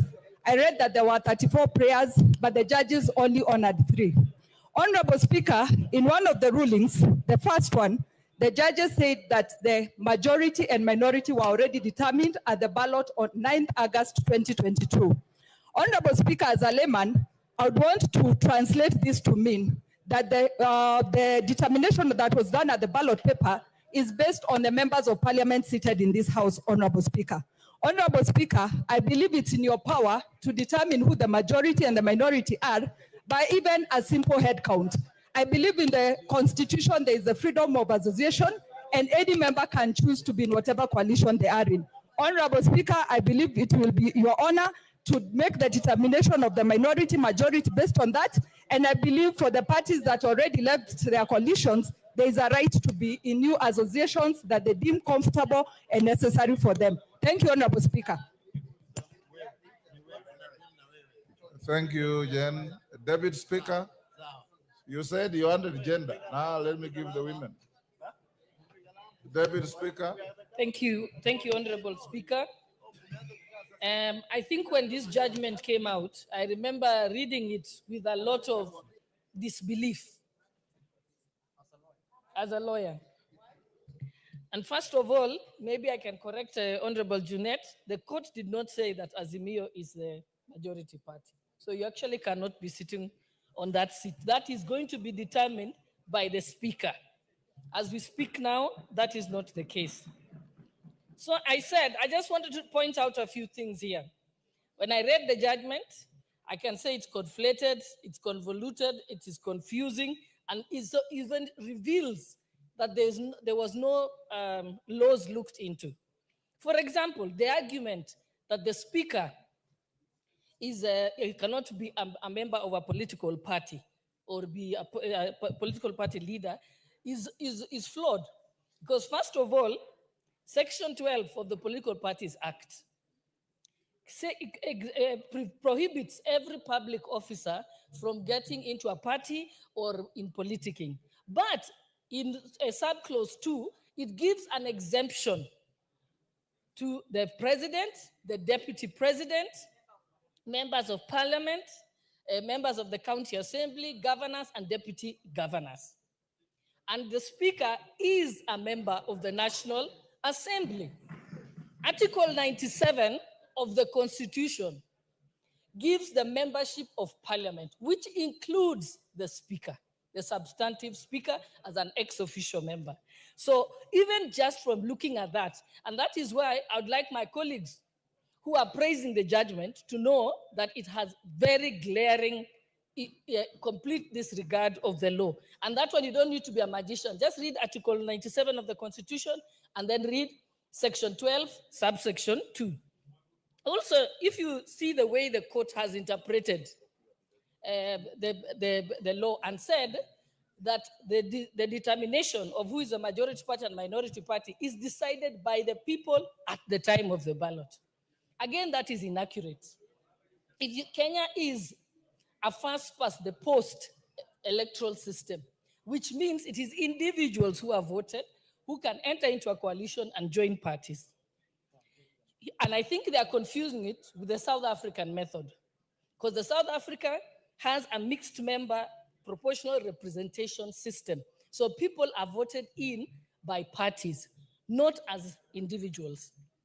And so just looking at that, we need to also ask ourselves in Parliament that how is it that we have a judiciary that does not follow the same laws that they are supposed to apply and interpret? Also, if you look at when during the arguments of the case, the judgment itself in the judgment says that they decided to look at other evidence and that they did not have any evidence of who had left the coalition. But at the same breath, in the same judgment, they contradict themselves and point out that the Register of Political Parties provided for them the evidence. And even as we speak now, Honorable Speaker, when you are away is when this judgment came out. And immediately, I instructed the clerk of the National Assembly to write to the Registrar of Political Parties to give us a true position of how the membership is organized. And therefore, I'm requesting that the clerk should be able to give me that letter so that I can table it and let it become part of these proceedings. And then purely that it will be your decision to make a ruling as to the majority and minority parties as the speaker. And the courts don't have any power to do it. That's why, even though they nullified your ruling, they did not actually make any declaration because they know that that is a pure mandate of the speaker. Thank you, Honorable Speaker. Emmanuel Wangwe. Thank you, Honorable Speaker. Honorable Speaker, I want to first and foremost seek that you clarify on one or two issues, basically.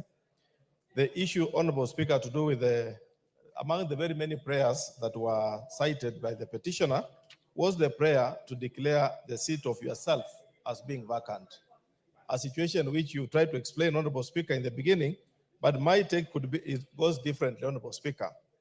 That, Honorable Speaker, We all know Article 106(2) particularly gives us the analysis how you can vacate your office, Honorable Speaker. But in this case, Honorable Speaker, the court appears to be following the petitioner who is chasing on the wild goose to understand, Honorable Speaker, how you can release because of your party affiliation. Therefore, Honorable Speaker, I'll be seeking that you clarify in your ruling on whether how the court has come up with this decision, on whether this is in order, Honorable Speaker. Honorable Speaker, number 2 on the prayers requested is about the Article 103, as it appears together with the Political Parties Act, particularly Section 14, Honorable Speaker, which puts you to, which Honorable Speaker, the petitioner wanted to understand whether by virtue of our association, a member can exit a political party or a coalition. But Honorable Speaker, the ruling has not appeared to me to satisfactorily respond to it. Therefore, I'll be seeking, Honorable Speaker, that you clarify whether it is true that there is another way other than writing to the registered political party to respond to confirm that I am or I belong to a particular coalition or a particular party. Therefore, Honorable Speaker, those are my 2 issues. I would wish that you clarify as you make your ruling. Thank you. Kaluma. I thank you, Honorable Speaker. Honorable Speaker, the High Court has made this decision pursuant to Article 165 of the Constitution. And Honorable Speaker, that power gives the High Court original jurisdiction over matters concerning questions of interpretation of the Constitution. But Honorable Speaker, we must be alive to the fact that the High Court only exercises original jurisdiction. This matter most likely will go to the Court of Appeal under Article 164, and ultimately, Honorable Speaker, to the Supreme Court under Article 163, because it is a matter concerning constitutional interpretation. And Honorable Speaker, I therefore want to say that you may be in your right place to make a decision on this matter, but I request you have regard to the provisions of Article 10, Sub-Article 2, as you communicate your position to guide us in terms of how to proceed. Honorable Speaker, having said so, as you make your decision, I wanted to request that you help us understand and resolve the following matters. Number 1, Honorable Speaker, what members are asking is the determination of which party is majority or minority in parliament a de jure determination, or it is a de facto? Is it based on law or it sits on existing facts? And Honorable Speaker, may your communication clarify that. I'm asking Honorable Speaker, together with the honorable members, that is it a decision to be made at once at elections and then it remains static, or it is capable of change due to the possibility of post-election coalitions? Honorable Speaker, we've seen this in Israel, we've seen this in Germany. What happens if it is static and at once? If these parties like UDM, the parties like MDG, the parties that were to move from Azimio, were to actually effectively, successfully, and lawfully move from Azimio and join Kenya Kwanza, how would that position sit with the judgment? Honorable Speaker, I'm also asking you to clarify that if the determination is static, then Honorable Speaker, how does the judgment sit with the provisions of Article 36 of the Constitution? And Honorable Speaker, as you make your determination, I wanted to give him 1 minute. Honorable Speaker, would you look, when you decide, at the provisions of Standing Order number 178, subsection 2, as read with Standing Order 174, subsection 2A. Honorable Speaker, what I'm asking, to what extent does this decision affect leadership of oversight committees like PAC, or asked differently, can the members of the parties which the judgment has said did not move from Azimio seek to chair those oversight committees and members who are independent? And to what extent would it affect our side? Lastly, Honorable Speaker, on the matter concerning the sitting of the Speaker, I would request that you look at the provisions of Article 106, Sub-Article 2. But lastly, Honorable Speaker, as a supporter of broad-based government, allow me only to say this. Honorable Speaker, it is very painful when supporters of broad-based government are traveling like to Mombasa and they go to economy and you find Gakuya wa Muchomba sitting on business class because they're chairs of committee. We want reorganization that ensures equity in the broad-based system. And that is why I would agree that whatever decision you make, we must be equally integrated as a broad-based government in a presidential system. I thank you, Honorable Speaker. Lillian Kogo.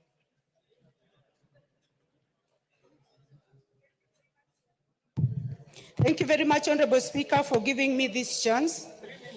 And I must say that in the spirit of separation of powers, whatever we decide on the plenary is unanimously decided by the Speaker of the National Assembly.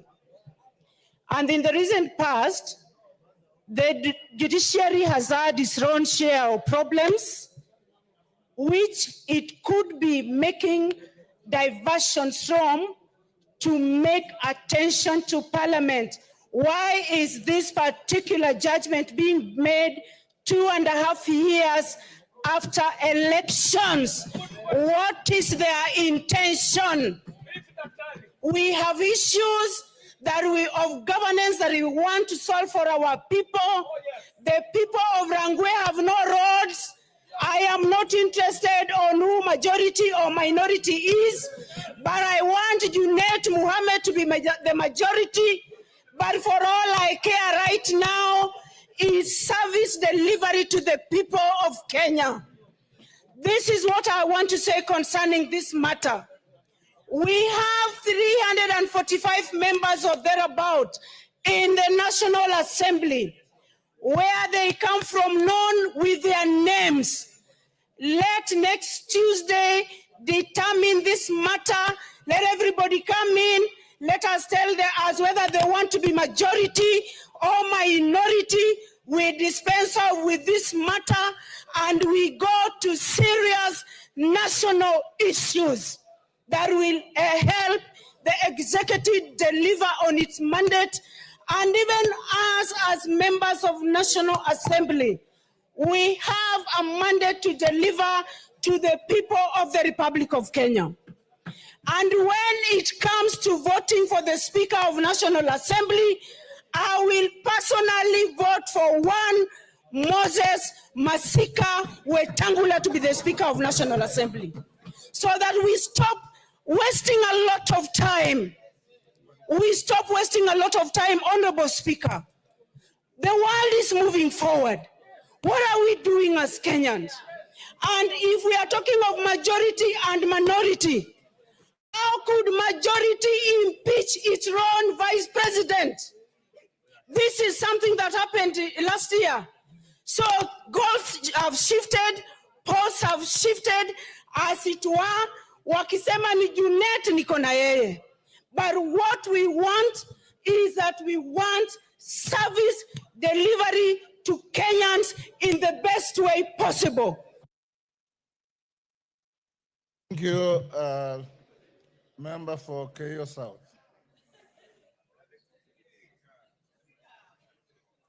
Oh, I'll give you, don't worry. Everybody will speak. There's plenty of time. I'm in no hurry. I'll listen to all of you. You are making my mind richer. Thank you, Mr. Speaker. Mr. Speaker,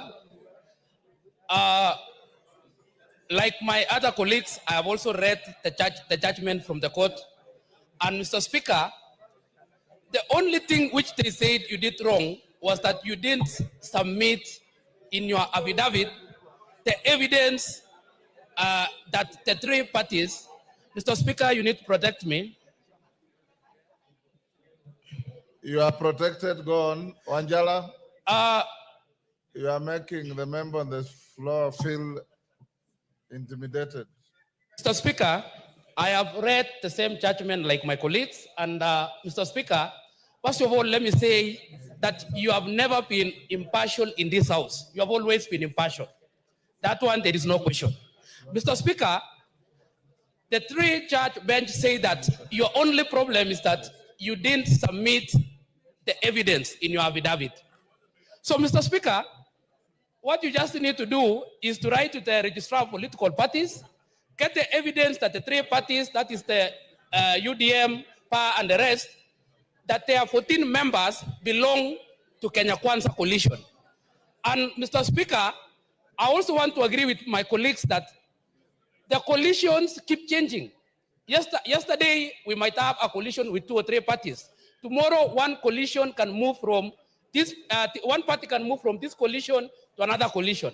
So the position of which party is majority or minority is dependent on which party has moved to which coalition.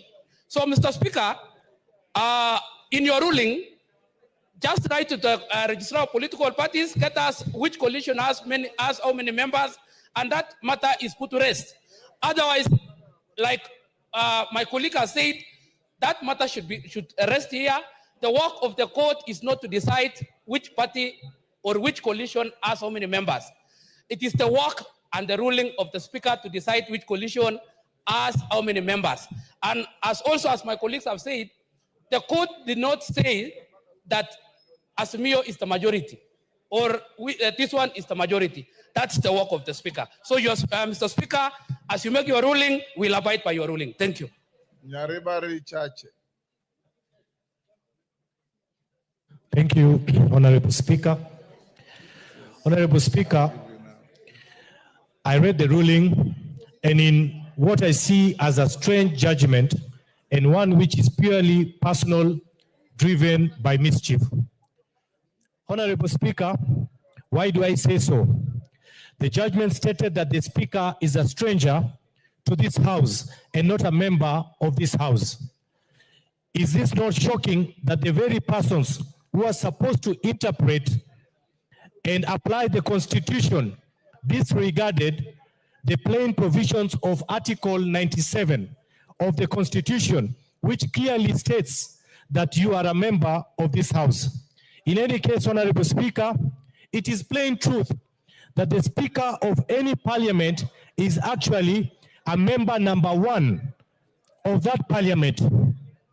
For the court to misread the Constitution to create public perception that you, the Speaker of the National Assembly, are not a member of parliament, in my opinion, amending the Constitution within the walls of the courtroom, contrary to the Constitution. Honorable Speaker, the same judgment went to great lengths to explain how the Speaker cannot hold a political office. Now, where is it written in the Constitution that a Speaker elected by members of this House cannot hold a political office? Where in, Honorable Speaker, to note is that the same court never gave final orders that the Speaker of the National Assembly cannot hold this political office. Honorable Speaker, how did the question of which is the majority and minority parties end up being a question to determine whether the Speaker can hold a political office? Honorable Speaker, allow me to say this, that we will not sit here and watch unknown forces try to play dirty within the House and the sanctity of the speakership. As our Speaker, we say no to such games. As our great Mulembe son, we say no to such antics. Honorable Speaker, as I wind up, as our great national leader, we say a loud no to such games, and you stay put. I rest my case, Honorable Speaker. Thank you, Nyareba Richache. Nabi Nabwera. Can I reduce to 2 minutes? No. 2 minutes. Thank you, Mr. Speaker. Nabi, compose your argument, 2 minutes. Thank you, Mr. Speaker. I have the following to say. Mr. Speaker, I want to associate myself with the comments made by Karoli Omondi.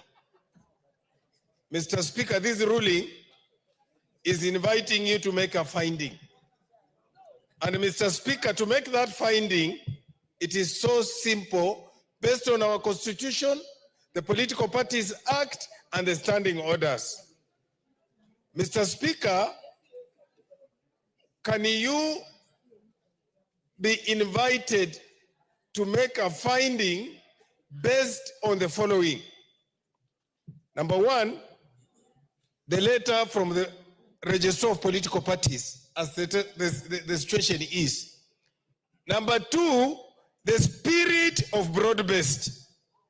In fact, if I was Ichungwa Kimani today, in the spirit of broad-based, having done 2.5 years as majority leader, I would have come here and said, now, Mr. Junet, we are the drivers of broad-based. Can you now take over and take this ship to the next level? That is what we want in broad-based, to unite the country. Finally, Mr. Speaker, I have realized in the recent past, just like what happened in 2013, 2014, a group of people, and I name them, the national media and the courts, targeting Parliament. And I want to call upon my colleagues in this House. This judgment is not about the Speaker, it's about Parliament. If we don't stand up against the judiciary, we are headed to the wrong direction. Thank you, Mr. Speaker. Betty Maina.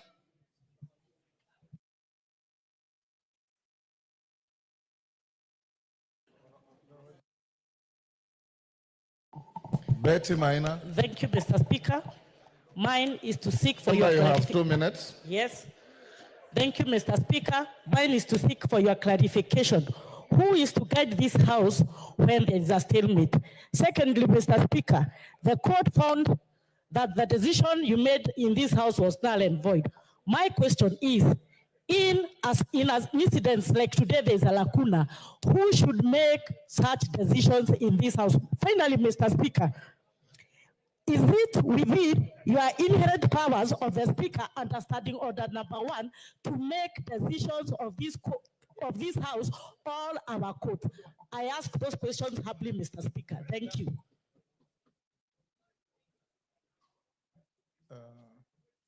Marian Kaitani.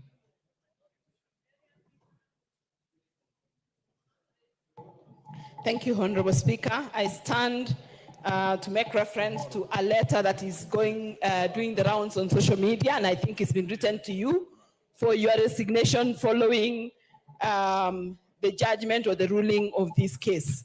Now, Honorable Speaker, reading the judgment of this particular ruling, nowhere in this ruling does it say that the Speaker shall, upon this ruling, resign. Secondly, the person or the member of Parliament who has written this letter is Honorable Member for Starehe, who apparently is also the member who hosts Parliament. We are here because this particular house is actually hosted in Starehe constituency. When we look at his behavior in Parliament, he rarely sits in this Parliament. He is rarely in this Parliament, and the only time he comes close to Parliament or the presence of Parliament is when he is at the bar, which is close by here. But he is a member of Parliament. He should be seated here and answering his questions. What is it? Order Mwenje. Order Mwenje. Order Mwenje. Order Mwenje. This is not a marketplace, for heaven's sake. And as a young lawyer and a young MP, I've been mentoring you, telling you how to conduct yourself in many ways. However agitated you are, just maintain your cool like the good old doctor next to you. Yes. Even if you have a point of order, you don't have to stand up and shout at your colleague. It's actually grossly disorderly conduct.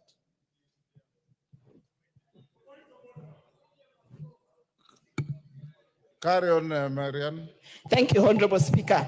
If we look at this, you have less than a minute to go. Thank you. If we look at this particular ruling, Honorable Speaker, it talks about that you cannot be a member of a political party because you are not a member of parliament yet, and that is under the Political Parties Act. Yet, at the Constitution of Kenya, which is more supreme, actually states that the Honorable Speaker is an ex-officio member of parliament, and therefore, the rights that a member of parliament enjoys is the same rights the speaker enjoys, and therefore the speaker can belong to a party. Thank you. Member for Kajiado South. Thank you, Mr. Speaker. I stand also just to support the ruling by the High Court. We are supposed to abide by the ruling, and it's also good for today to confess that, Mr. Speaker, the time you have been voted in, personally, I voted for you. And even today, if it was to be repeated, I would still vote for you. So that time you got a lot of votes. Thank you for that. You had a lot confidence. of friends. You had a lot of friends that time. And even now you have more. Mr. Speaker, if all of us are looking at the other agreement that have come in, my party that I serve, ODM, is also in the broad-based government as per now. They are also in the broad-based government. What I was requesting, can we, let me just finish. Let me finish. Address across the floor. Address the chair. Yeah, thank you, Chair. Thank you, Speaker. My argument was, if we are able to go back to 2022, when the Kenyan people voted, they voted on manifesto, they voted on certain beliefs. So when Azimio One Kenya went to court, they went to look for justice at that time. It doesn't mean that even if justice took 2 years, then because judgment has been made, it is, for example, someone who has taken your property and given you a half of the property, and finally, the judgment has been made that the property is yours. You'll go back and take your property. I respect Kemani Chungwa and I love him so much, but I also ask that Honorable Junet Mohammed is qualified to be the majority leader, and the Kenyans are waiting that decision to be made today. As you go ahead, and the broad-based, let us enjoy the broad-based. What is the fruit of this broad-based? What's the fruits? We need that fruit, Mr. Speaker, today, to see if they can give us a small cut of the meat. Thank you. Chikati.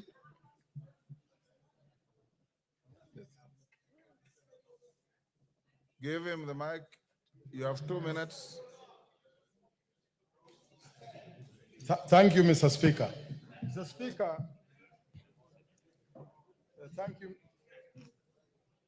Thank you, Mr. Speaker. Mr. Speaker, Article 106 does not disqualify a political leader from holding a speaker's office at all. And I'll give some examples. Mr. Speaker, the Deputy Speaker of this House, Madam Gladys Swaley, is an elected member of this assembly from Uasin-Gishu County. Mr. Speaker, the party leader of MDG, Honorable Cheng, is a member of the Speaker's panel and is also a party leader.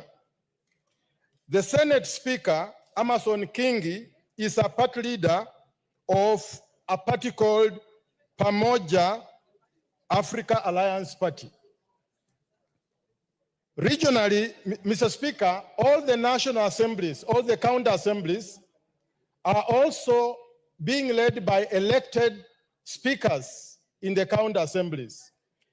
Regionally, the Speaker of Uganda, Madam Anita Among, is also an elected member of parliament from Bukedea district.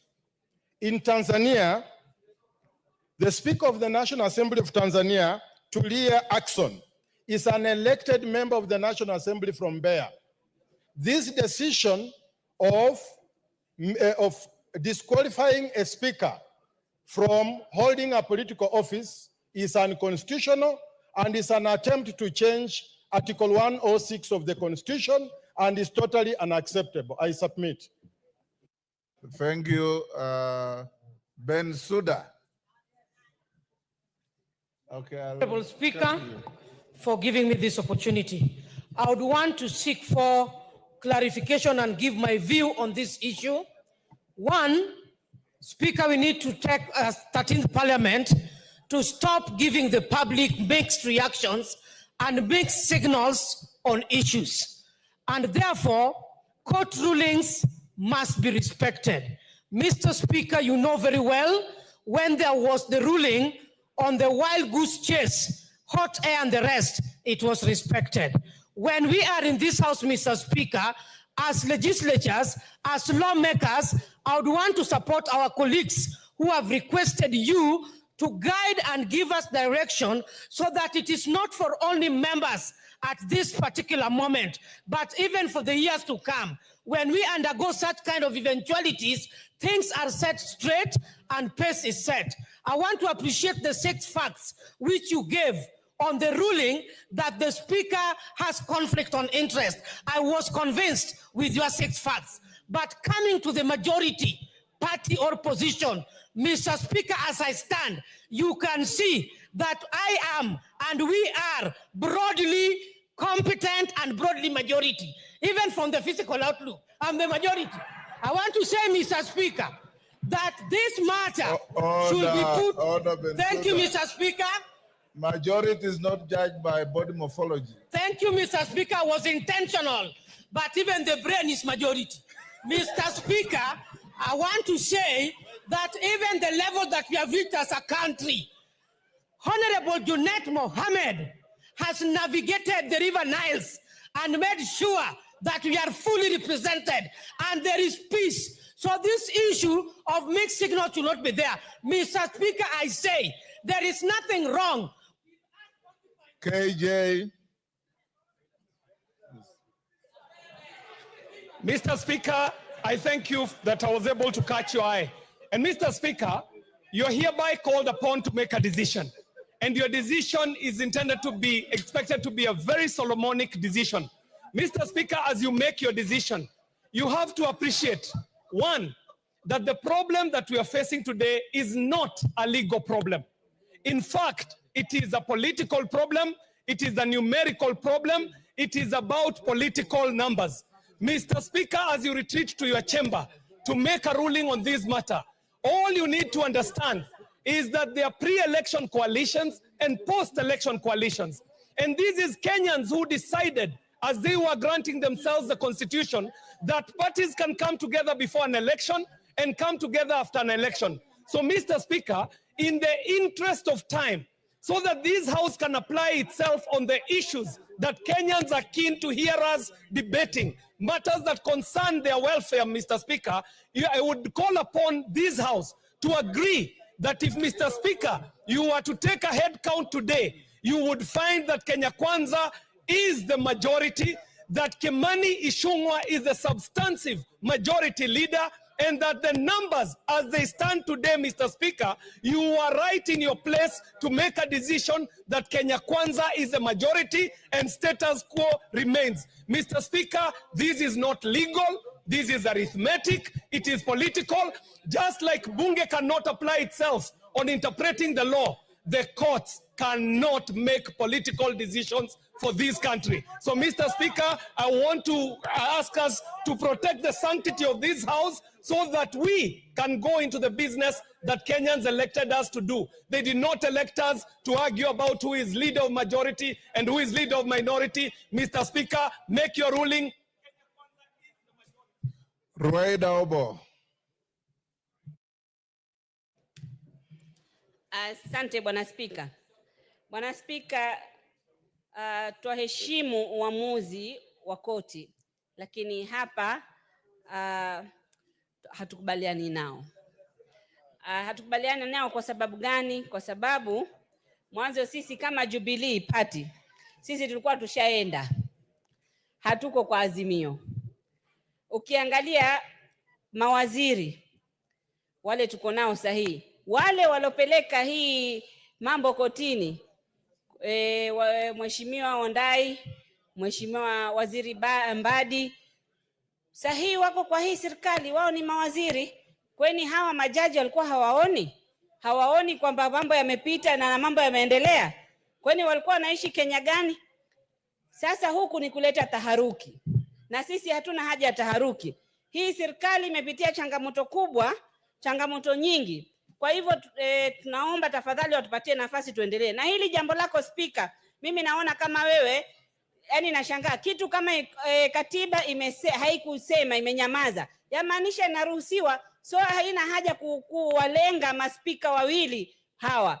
Katiba iko, ifuate katiba. Katiba haikukataza. Kwa hivyo kwa vile haikukataza, inamaanisha ni sawa ukue hapo kama spika.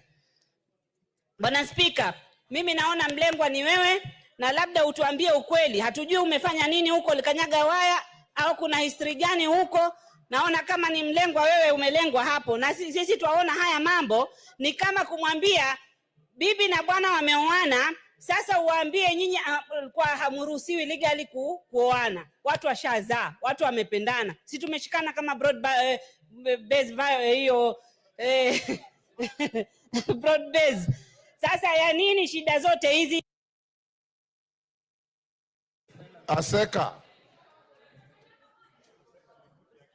Aseka from Huisero. Give him the mic, is at the end there. There you are. Thank you, Speaker. I've read the judgment, the 71 pages and 508 paragraphs. And I want to request you, Speaker, as you retire to do your judgment and your ruling, consider the repercussions of this ruling on the composition of the IBC selection panel, the repercussions on the Commission on Revenue Allocation, which was approved by this House, and its finding.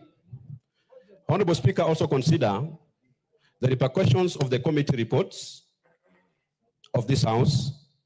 Mr. Speaker, also consider and advise this House if, when the court says that you as a political leader or maybe a party leader is not supposed to preside over this House, does it mean if even the President of the Republic of Kenya, who is a party leader in this country, is supposed to resign when he takes over or when he took over the parliament, the executive? Thank you, Mr. Speaker.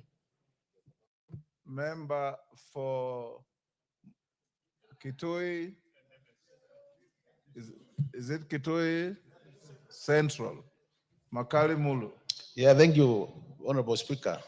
Honorable Speaker, this is my input to this issue. In this House, everybody who sits in this House sought to protect the Constitution. We also sought to defend and protect the Constitution, Honorable Speaker. As it is now, the courts have given a ruling, and I have not seen anybody in this House who has tabled a stay order to this House saying that things should be the way they are supposed to be. Unless that has happened, Honorable Speaker, the House has no choice but to respect the position of the courts, the ruling, whereby, as at the time we joined this House, there were pre-election coalition agreements which had been signed.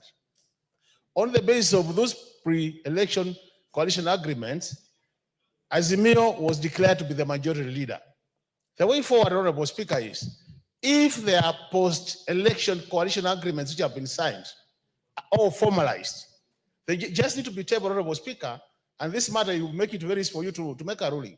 But even as you make a ruling, Honorable Speaker, composition of committees, slots to the ABC Commission were determined on the basis of majority party, minority party. So it will have implications in terms of that. So, Honorable Speaker, the sooner you do this, the better for the House, because we'll be able to know how do we then reorganize the committees, because in a situation where Kenya Kwanza were the majority and now they are the minority, it means we have to rework the committees by reducing the numbers. So, Honorable Speaker, this is not a very simple matter as we are taking it. We need to take it very seriously, Honorable Speaker, and the starting point is to know, do we have post-election coalition agreements which have been formalized. Some parties have also crossed the other side, Honorable Speaker. We are aware.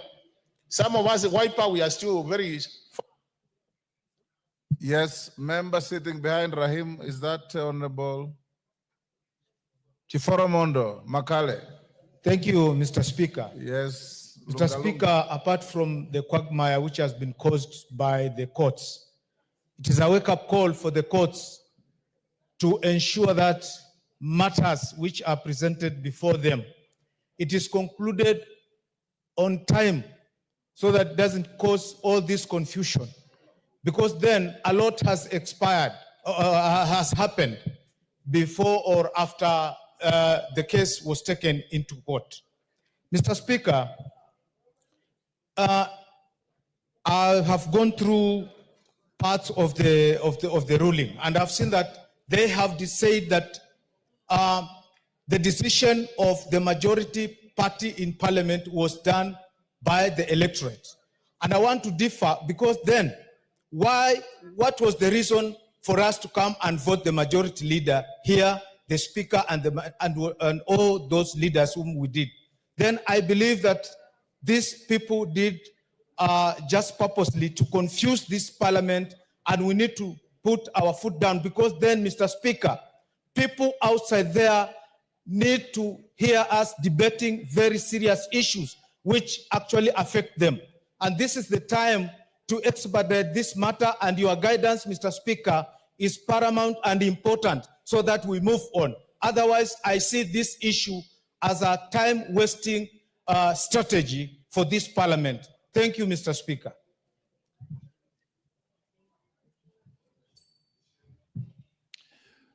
Thank you, Honorable Speaker. Let me approach this matter on two limbs. First, the position of the Speaker has already been outlined under Article 97, N90, and 106. So there's no one who can challenge the position of the Speaker, who is supposed to be a member of Parliament and who is supposed to be elected as a person who is qualified to be a member of Parliament. Number two, on this issue of leadership, Article Standing Order number 19A, which is a 19, which is a replica of Article 108, clearly says that the majority party shall produce the majority leader. So the only question that you need to determine when making a decision in this matter, who is the majority party, or who is the majority of the coalition party? And that those facts can only be achieved when you invite the registrar of the political parties to give you those facts, and the matter would end there. It's a weighty matter, but very simple to determine, and then we'll be able to determine who will be the majority leader, and any coalition of the parties must be also be brought to this parliament under order 19A. So whatever Honorable Millie Odhiambo purported to bring here was premature, because there was no agreement of political parties that was also brought with the list that she purported to bring before this House. Thank you, Honorable Speaker. Your immediate neighbor, Kapchai.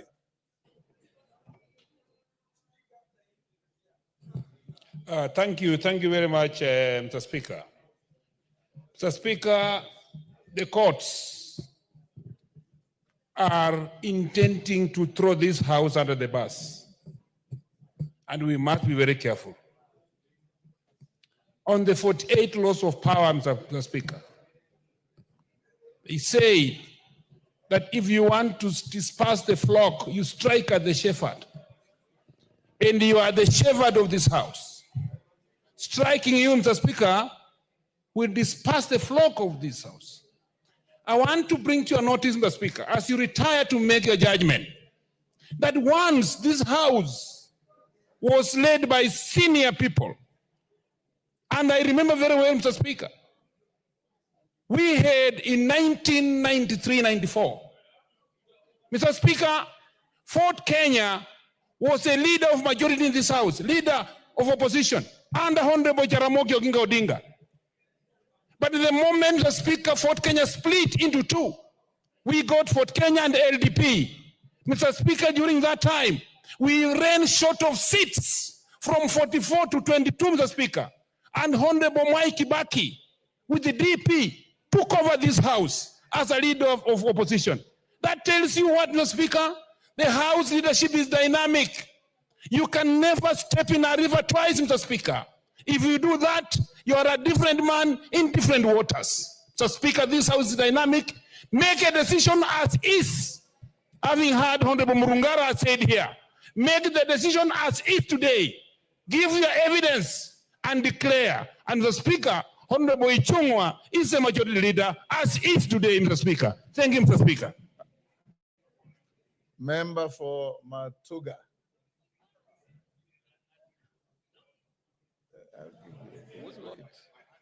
Yes.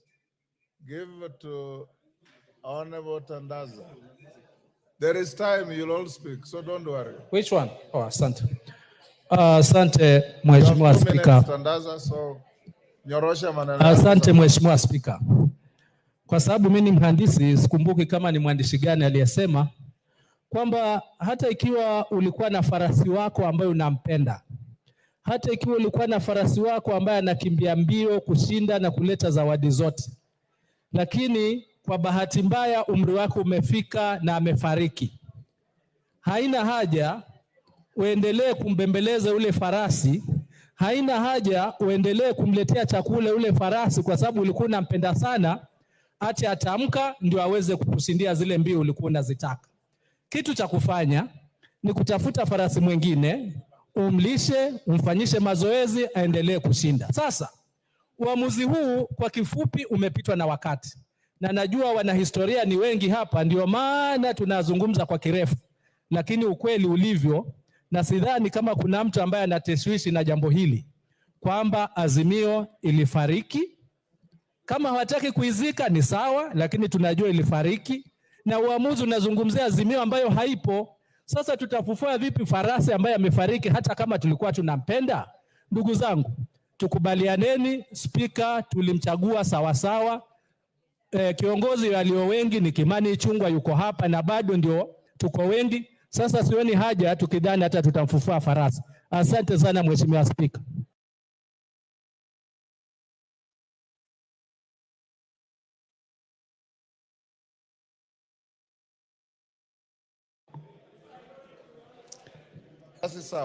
Thank you, Mr. Speaker. Mr. Speaker, this is the House of Rules. Kenya is a country of laws. Today, the ruling that will be given about this matter will determine whether the House is a House that obeys court orders or a House that disobeys court orders. That there is judiciary for a reason. There is legislature for a reason. There is executive for a reason. But this time, today, the court has issued a ruling. There is no way that a court can issue a court ruling and then it's taken to a police station, and then the court, then people, the police officers, Mr. Speaker, the House, there is no way that a court issues a court ruling, then it is taken to the police station, then you tell the police officers that you guys have a discussion about this court ruling and then decide to the left or right. There is a court ruling. This country is a country that should obey court orders and we should obey this court order. This parliament should obey the court order. Thank you, Mr. Speaker. Give to Bukose. Thank you, Honorable Speaker. Honorable Speaker, I think on the issues about the position of the Speaker, I was your agent, Honorable Speaker, during that time, and I can confirm that there was no requirement for you that you should be able to resign as the party leader of Fort Kenya. So I think that's something that is passed. On this issue about the majority and minority, Honorable Speaker, as you retreat, I want you to be guided by our constitution, because in Article 108, it talks of the leader of the majority party shall be the person who is the leader in the National Assembly of the largest party or coalition of parties. And as it stands now, that is Kimani Ichung'wah, is the leader of in the National Assembly of the largest coalition. And Junaid Mohammed is the leader of the second coalition in the National Assembly. And the Honorable Speaker, the court gave you a chance that you should be able to rule as it is now. And that is why it talks of ex parte and ante. And therefore, I think it is a new beginning that you are able to rule, and as you rule today, it stands from there moving forward. So it is not a question of going back as after the elections, pre-election agreements, or anything of that nature. I rest my case, Honorable Speaker. Member for Garissa Mujini. Yeah, Mujini. Thank you very much, Mr. Speaker. We have been raising our hands here for quite a long time. Don't complain, I've given you an opportunity. Make your point. Thank you, Mr. Speaker. Now, Mr. Speaker, there is some confusion here in that some people are misinterpreting the court ruling, in that the decision of the court was that a decision has been made on who is the majority and who is the minority coalition in this house. The decision of the court was that, the ruling of the court was that your decision that you made on the 6th of October was null and void. However, who is to make this decision again? It is not for the courts. It is for the Speaker of the National Assembly. Mr. Speaker, we have sat here for the whole afternoon and no other business of this house can take place because a decision has to be made. Can you make that decision, Mr. Speaker? It is upon you, it is with you. The coalitions, this issue is just about numbers. We know the numbers, you know the numbers. Make the decision based on those numbers that you have. This is a political issue. It has nothing to do with the illegal issue. Thank you, Mr. Speaker. Alice Nganga of Thika.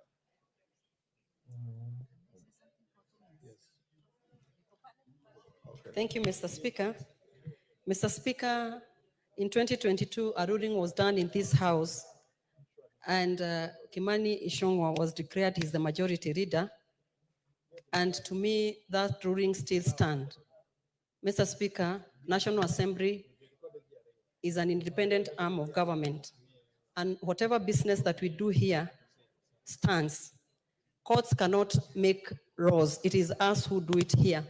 So when they go outside there and a ruling was done in 2022 and they purport to change that ruling, that making a country to come to a standstill, does it mean, Mr. Speaker, you clarify for us all the businesses that we have concluded in this house, is it null and void? Does it mean everything that we have done in this house does not count? The courts needs to know they stop interfering with the running of this house. And what I have seen from this ruling, Mr. Speaker, these are people who don't wish this nation well. They are outside here because of broad base to scatter everything and the achievement that we have achieved this far. And the only big word I can tell them, washindwe tena sana. Thank you. Kajwang. Mr. Speaker. Check. Check, yes. Mr. Speaker, you are up to the task. You're a veteran speaker, you're a veteran lawyer, you're a veteran politician. And you're senior. And my senior. The fact of the matter is that now there is a High Court decision. The question would be, what will you do with it? I want to bring to your attention, and I'm sure your staff will bring this to you, the ruling which you made on 8th of June about the issue of political parties. And you're the only speaker who respects the rule of law. You came here, the very first speech you gave was heartwarming. that you came here to protect the Constitution. You came here above all to, please give me a little time. I think we are at the end of it. Yes.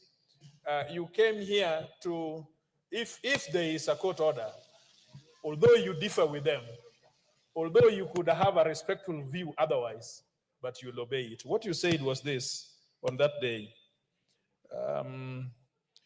that I think, let me just get it for you. In difference to the directions the court with respect to the appellate administration process, I did notify the House, despite the discomfort of this decision caused on the business of the House. Immediately thereafter, I instructed the liaison litigation person to challenge the speaker. As your speaker, I remain cognizant of the obligation imposed on Article 3 of the Constitution, with respect to defend the Constitution and proceedings of the House.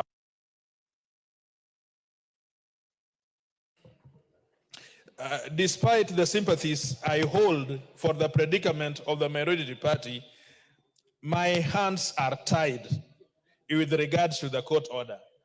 The only question, all these debates in the afternoon are neither here or there. The issue is there is now an order. We wait that you make a decision, and cognizant to the rule of law, which under Article 10 is very conspicuous. We know that you will do it. Mr. Speaker, I thank you. Dr. Nyikal, sorry, Doctor, with your age, we've kept you for so long. Thank you, Mr. Speaker. But he will Mr. have Speaker, last. before the court, the question was, a decision has been made that of two coalition parties, one is the majority. That was what before the court. The court decided that that decision was not correct. And therefore, it stands to reason that the other one must be the majority party. And therefore, what was before you is, as people saying, Mr. Speaker, you'll make a decision, or you will resolve, or you do. What is remaining is for you to implement the decision of the court.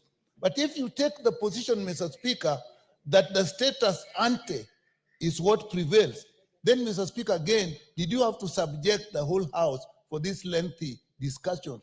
All that was there was to let the process go on, and you should have adjourned this House long time ago, because in reality, this House cannot proceed if, as constituted, it has no majority or minority leadership. Mr. Speaker, as regards as to whether you will be fair, sometimes I think justice actually can be beyond the law. You are a leader of a party, it is known. That party is part of a coalition, you are known. They have members that sit in this House. Mr. Speaker, you have to be an angel